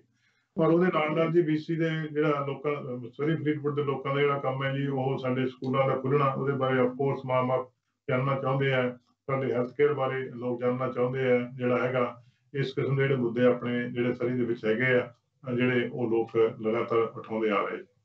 ਬਿਲਕੁਲ ਮਿਸਟਰ ਬਰਾੜ, ਤੁਸੀਂ ਸਾਨੂੰ ਹਮੇਸ਼ਾ ਇਨਫੋਰਮੇਸ਼ਨ ਵੀ ਦਿੰਦੇ ਹੋ ਕਿ ਪੂਰਾ ਐਕਸਪਲੇਨ ਵੀ ਕਰਦੇ ਹੋ ਈਜ਼ੀ ਲੈਂਗੁਏਜ ਦੇ ਵਿੱਚ, ਅਸੀਂ ਕਹਿ ਦਈਏ ਕਿ ਕੀ ਕੁਝ ਹੋ ਰਿਹਾ BC ਦੇ ਵਿੱਚ। ਤੇ ਹੁਣ ਤੁਸੀਂ ਜਿਹੜੀ BC ਦੇ ਵਿੱਚ ਜਿਹੜੇ ਲੋਕ ਆਪਾਂ ਦੇਖ ਰਹੇ ਆ, ਸਾਡੇ ਵਿਊਅਰਸ ਹੈਗੇ, ਉਹਨਾਂ ਨੂੰ ਕੀ ਕਹਿਣਾ ਚਾਹੁੰਦੇ ਆ, ਕੀ ਮੈਸੇਜ ਦੇਣਾ ਚਾਹੁੰਦੇ ਆ? ਮੈਂ ਜੀ ਜਿਹੜੇ ਸਾਰੇ ਦਰਸ਼ਕਾਂ ਨੂੰ ਇਹ ਬੇਨਤੀ ਕਰਨਾ ਚਾਹੁੰਦਾ ਹੱਥ ਬੰਨ੍ਹ ਕੇ ਕਿ ਅਸੀਂ BC ਦੇ ਵਿੱਚ ਇਕੱਠੇ ਹੋ ਕੇ ਸਾਰਿਆਂ ਨੇ ਡਾਕਟਰ ਬੋਨੀ ਹੈਨਰੀ ਦੀ ਲੀਡਰਸ਼ਿਪ ਥੱਲੇ ਜਿਹੜਾ COVID-19 ਨੂੰ ਇਸ ਹੱਦ ਤੱਕ ਕਾਬੂ ਕਰ ਲਿਆ ਕਿ ਕਈ ਵਾਰੀ ਇਉਂ ਲੱਗਦਾ ਵੀ ਉਹ ਇੱਥੇ ਹੈ ਹੀ ਨਹੀਂਗਾ। ਪਰ ਇਹ ਸਾਡੀ ਖੁਸ਼ਕਿਸਮਤੀ ਹੈ, ਇਹ ਸਾਡੀ ਇੱਕ ਕਿਸੇ ਹੱਦ ਤੱਕ ਜਿਹੜੀ ਸਾਡੀ ਜਿੱਤ ਵੀ ਹੈਗੀ। ਪਰ COVID-19 ਕਿਤੇ ਗਿਆ ਨਹੀਂਗਾ, ਇੱਥੇ ਹੀ ਹੈ। ਉਸ ਨੂੰ ਅਸੀਂ ਕਾਬੂ ਕੀਤਾ ਹੈ, ਲੋਕਾਂ ਨੇ ਡਿਸਿਪਲਿਨ ਹੋ ਕੇ ਕਾਬੂ ਕੀਤਾ ਹੈ। ਉਹਦੇ ਕਰਕੇ ਅਸੀਂ ਜਿਹੜੀ ਇਕਨੋਮੀ ਨੂੰ ਰੀਓਪਨ ਕੀਤਾ। ਬਹੁਤ ਸਾਰੀਆਂ ਨੌਕਰੀਆਂ ਜਿਵੇਂ ਤੁਸੀਂ ਤੁਹਾਡੇ ਸਾਹਮਣੇ ਵੀ 1,18,000 ਨੌਕਰੀਆਂ ਪਿਛਲੇ ਮਹੀਨੇ ਵਾਪਸ ਆ ਗਈਆਂ। ਅਸੀਂ ਉਮੀਦ ਕਰਦੇ ਹਾਂ ਇੰਨੀਆਂ ਹੀ ਅਗਲੇ ਮਹੀਨੇ ਵਾਪਸ ਆਉਣ ਜਾਂ ਤੋਂ ਵੱਧ। ਤਾਂ ਅਸੀਂ ਅੱਗੇ ਇਸ ਸਫਲਤਾ ਦੇ ਨਾਲ ਤਾਂ ਹੀ ਤੁਰ ਸਕਦੇ ਹਾਂ ਜੇ ਆਪਾਂ ਉਹ ਸਾਵਧਾਨੀਆਂ ਬਰਕਰਾਰ ਰੱਖਾਂਗੇ। ਇਸ ਕਰਕੇ ਮੇਰੀ ਇੰਡੀਵਿਜੂਅਲ ਨੂੰ ਵੀ ਬੇਨਤੀ ਹੈ ਕਿ ਭਾਈ ਜਿੱਥੇ ਵੀ ਤੁਸੀਂ 6 ਫੁੱਟ ਦਾ ਫਾਸਲਾ ਰੱਖ ਸਕਦੇ ਹੋ 6 ਫੁੱਟ ਦਾ ਫਾਸਲਾ ਬਰਕਰਾਰ ਰੱਖੋ। ਜੇ ਨਹੀਂ ਰੱਖ ਸਕਦੇ ਤਾਂ ਉੱਥੇ ਫਿਰ ਮਾਸਕ ਲਾਓ। ਜਿਹੜੇ ਬਿਜ਼ਨਸ ਵਾਲੇ ਦੋਸਤ ਨੇ ਮੇਰੇ, ਮੈਂ ਉਹਨਾਂ ਨੂੰ ਵੀ ਗੱਲ ਕਹਿਣੀ ਚਾਹੁੰਦਾ ਸਾਰਿਆਂ ਨੂੰ ਕਿ ਭਾਈ ਬਿਜ਼ਨਸ ਦੇ ਉੱਤੇ ਆਪਣੇ ਕਸਟਮਰ ਦਾ ਤੇ ਜਿਹੜਾ ਆਪਣੇ ਜਿਹੜੇ ਤੁਹਾਡਾ ਸਟਾਫ ਹੈ ਉਹਦਾ ਵੀ ਤੁਸੀਂ ਧਿਆਨ ਰੱਖਣ ਵਾਸਤੇ ਜੋ ਵੀ ਤੁਹਾਡੇ ਉੱਤੇ ਜਿਹੜੀਆਂ ਗਾਈਡਲਾਈਨ ਦਿੱਤੀਆਂ ਗਈਆਂ ਉਹਨਾਂ ਨੂੰ ਮੰਨ ਕੇ ਜੇ ਆਪਾਂ ਚੱਲੀਏ ਤਾਂ ਹੀ ਆਪਾਂ ਸਫਲ ਹੋ ਸਕਾਂਗੇ। COVID-19 ਨੇ 8-9 ਮਹੀਨੇ, ਹੋ ਸਕਦਾ 12 ਮਹੀਨੇ ਕਿਤੇ ਨਹੀਂ ਜਾਣਾ। ਇਸ ਕਰਕੇ ਉਹੀ ਸਮਾਜ, ਉਹੀ ਸੂਬਾ ਇਹਦੇ ਵਿੱਚੋਂ ਸਫਲ ਤਰੀਕੇ ਨਾਲ ਅੱਗੇ ਨਿਕਲ ਸਕੂਗਾ ਜਿਹੜਾ ਸਾਵਧਾਨ ਹੋ ਕੇ ਚੱਲੂਗਾ। ਤੇ ਮੇਰੀ ਇਹੀ ਬੇਨਤੀ ਹੈ ਕਿ ਸਾਰਿਆਂ ਨੂੰ ਤੁਹਾਡਾ ਬਹੁਤ ਸ਼ੁਕਰੀਆ ਜੀ। TV ਪ੍ਰੋਗਰਾਮ ਨੇ ਜਿਹੜਾ ਹੈਗਾ ਅੱਜ ਤੁਸੀਂ ਤੇ TV ਪ੍ਰੋਗਰਾਮ ਨੇ ਬਹੁਤ ਪੋਜ਼ਿਟਿਵ ਰੋਲ ਅਦਾ ਕੀਤਾ। ਮੈਂ ਪਰਸੋਂ ਗੱਲ ਕਰ ਰਿਹਾ ਸੀ ਉੱਥੇ, ਮੈਨੂੰ ਇੱਕ ਰਿਪੋਰਟਰ ਗੱਲ ਕਰ ਰਿਹਾ ਸੀ ਬੜਾ ਸੀਨੀਅਰ, ਉਹ ਕਹਿੰਦਾ ਬੋਨੀ ਹੈਨਰੀ ਨੇ ਮੈਨੂੰ ਗੱਲ ਇਹ ਕਹੀ ਸੀ ਵੀ ਤੁਹਾਡਾ ਰਿਪੋਰਟਰ ਦਾ ਰੋਲ ਚੇਂਜ ਹੋ ਜਾਣਾ। ਉਹ ਕਹਿੰਦਾ ਮੈਂ ਪੁੱਛਿਆ ਵੀ ਕਿਵੇਂ, ਉਹ ਕਹਿੰਦੀ ਹੁਣ ਤੱਕ ਤਾਂ ਜਿਹੜਾ ਹੈਗਾ ਤੁਸੀਂ ਜਿਹੜਾ ਹੈਗਾ ਆਪਣਾ ਰੋਲ ਕਰਦੇ ਹੋ, ਪਰ ਹੁਣ ਜਿਹੜਾ ਇਸ ਰੋਲ ਦੇ ਵਿੱਚ ਤੁਹਾਨੂੰ ਲੋਕਾਂ ਨੂੰ ਜਾਗਰੂਕ ਕਰਨਾ ਪੈਣਾ ਲਗਾਤਾਰ ਵੀ ਪਬਲਿਕ ਸੇਫਟੀ ਦਾ ਇਸ਼ੂ ਕੀ ਹੈ ਤੇ ਕਿਵੇਂ ਅਸੀਂ ਇਹ ਤੋਂ ਬਚ ਸਕਦੇ ਹਾਂ। ਉਹ ਮੀਡੀਆ ਨੇ ਔਰ ਟੀਵੀ ਪ੍ਰੋਗਰਾਮ ਨੇ ਖਾਸ ਕਰਕੇ ਬਹੁਤ ਵੱਡਾ ਰੋਲ ਅਦਾ ਕੀਤਾ। ਮੈਂ ਤੁਹਾਡਾ ਬਹੁਤ ਧੰਨਵਾਦ ਕਰਦਾ। ਜੀ ਬਿਲਕੁਲ, ਥੈਂਕ ਯੂ ਜੀ, ਥੈਂਕ ਯੂ, ਤੁਸੀਂ ਟਾਈਮ ਟੂ ਟਾਈਮ ਕੱਢਦੇ ਹੋ ਤੇ ਸਾਡੇ ਨਾਲ ਇਨਫੋਰਮੇਸ਼ਨ ਸ਼ੇਅਰ ਕਰਦੇ ਹੋ। Thank you so much. ਬਹੁਤ ਮਿਹਰਬਾਨੀ ਜੀ। ਬਿਲਕੁਲ, ਅੱਜ ਗੱਲਬਾਤ ਹੋਈ ਐਮਐਲਏ ਜਗਰੂਪ ਬਰਾੜ ਦੇ ਨਾਲ, ਜਿਨ੍ਹਾਂ ਨੇ ਸਾਨੂੰ ਦੱਸਿਆ ਕਿ ਬੀਸੀ ਸਰਕਾਰ ਕੀ ਕੁਝ ਕਰ ਰਹੀ ਹੈਗੀ ਆ। ਆਫ ਕੋਰਸ ਆਈਸੀਬੀਸੀ ਦੇ ਰੋਡ ਟੈਸਟ ਜਿਹੜੇ ਦੁਬਾਰਾ ਸ਼ੁਰੂ ਹੋ ਗਏ ਨੇ, ਸਰਜਰੀਜ਼ ਦੁਬਾਰਾ ਸ਼ੁਰੂ ਹੋ ਗਈਆਂ ਨੇ, ਹੈਲਥ ਕੇਅਰ ਸਿਸਟਮ ਨੂੰ ਸੁਧਾਰਨ ਦੀਆਂ ਗੱਲਾਂ ਕੀਤੀਆਂ ਜਾ ਰਹੀਆਂ ਨੇ, ਇਨਫਰਾਸਟ੍ਰਕਚਰ ਨੂੰ ਹੋਰ ਵਧੀਆ ਬਣਾਉਣ ਦੀਆਂ ਗੱਲਾਂ ਕੀਤੀਆਂ ਜਾ ਰਹੀਆਂ ਨੇ, ਚਾਹੇ ਕਿ ਬਜਟ ਜਿਹੜਾ ਹੈਗਾ ਆ ਉਹ ਫੈਡਰਲ ਸਰਕਾਰ ਦਾ ਬਹੁਤ ਜ਼ਿਆਦਾ ਘਾਟੇ ਦੇ ਵਿੱਚ ਹੈਗਾ, ਪਰ ਫਿਰ ਵੀ ਜਿਹੜੇ ਕਿਤੇ ਜਿੱਥੇ ਵੀ ਕੰਮ ਕੀਤੇ ਜਾ ਰਹੇ ਨੇ ਉਹ ਇਹ ਨਹੀਂ ਕਿਹਾ ਜਾ ਰਿਹਾ ਕਿ ਰੁਕ ਜਾਣਗੇ ਜਾਂ ਕੁਝ ਇਸ ਤਰ੍ਹਾਂ ਦੀਆਂ ਟੈਕਸ ਜਿਹੜੇ ਵੱਧ ਜਾਣਗੇ। ਸੋ ਅੱਗੇ ਜਾ ਕੇ ਕੀ ਹੁੰਦਾ ਆ, ਬੀਸੀ ਦੇ ਵਿੱਚ ਕੀ ਹੁੰਦਾ ਆ, ਪੂਰੇ ਕੈਨੇਡਾ ਦੇ ਵਿੱਚ ਕੀ ਹੁੰਦਾ ਆ, ਕਿਸ ਤਰ੍ਹਾਂ ਦੀ ਇਕਨੋਮੀ ਹੋਵੇਗੀ, ਉਹ ਤਾਂ ਆਉਣ ਵਾਲਾ ਸਮਾਂ ਦੱਸੇਗਾ। ਪਰ ਹੋਰ ਅਪਡੇਟਸ ਦੇ ਲਈ ਤੁਸੀਂ ਦੇਖਦੇ ਰਹੋ ਸਾਂਝਾ ਟੀਵੀ ਤੇ ਮੈਨੂੰ ਅਰਸ਼ਦੀਪ ਨੂੰ ਦਿਓ ਇਜਾਜ਼ਤ। ਸਤਿ ਸ਼੍ਰੀ ਅਕਾਲ।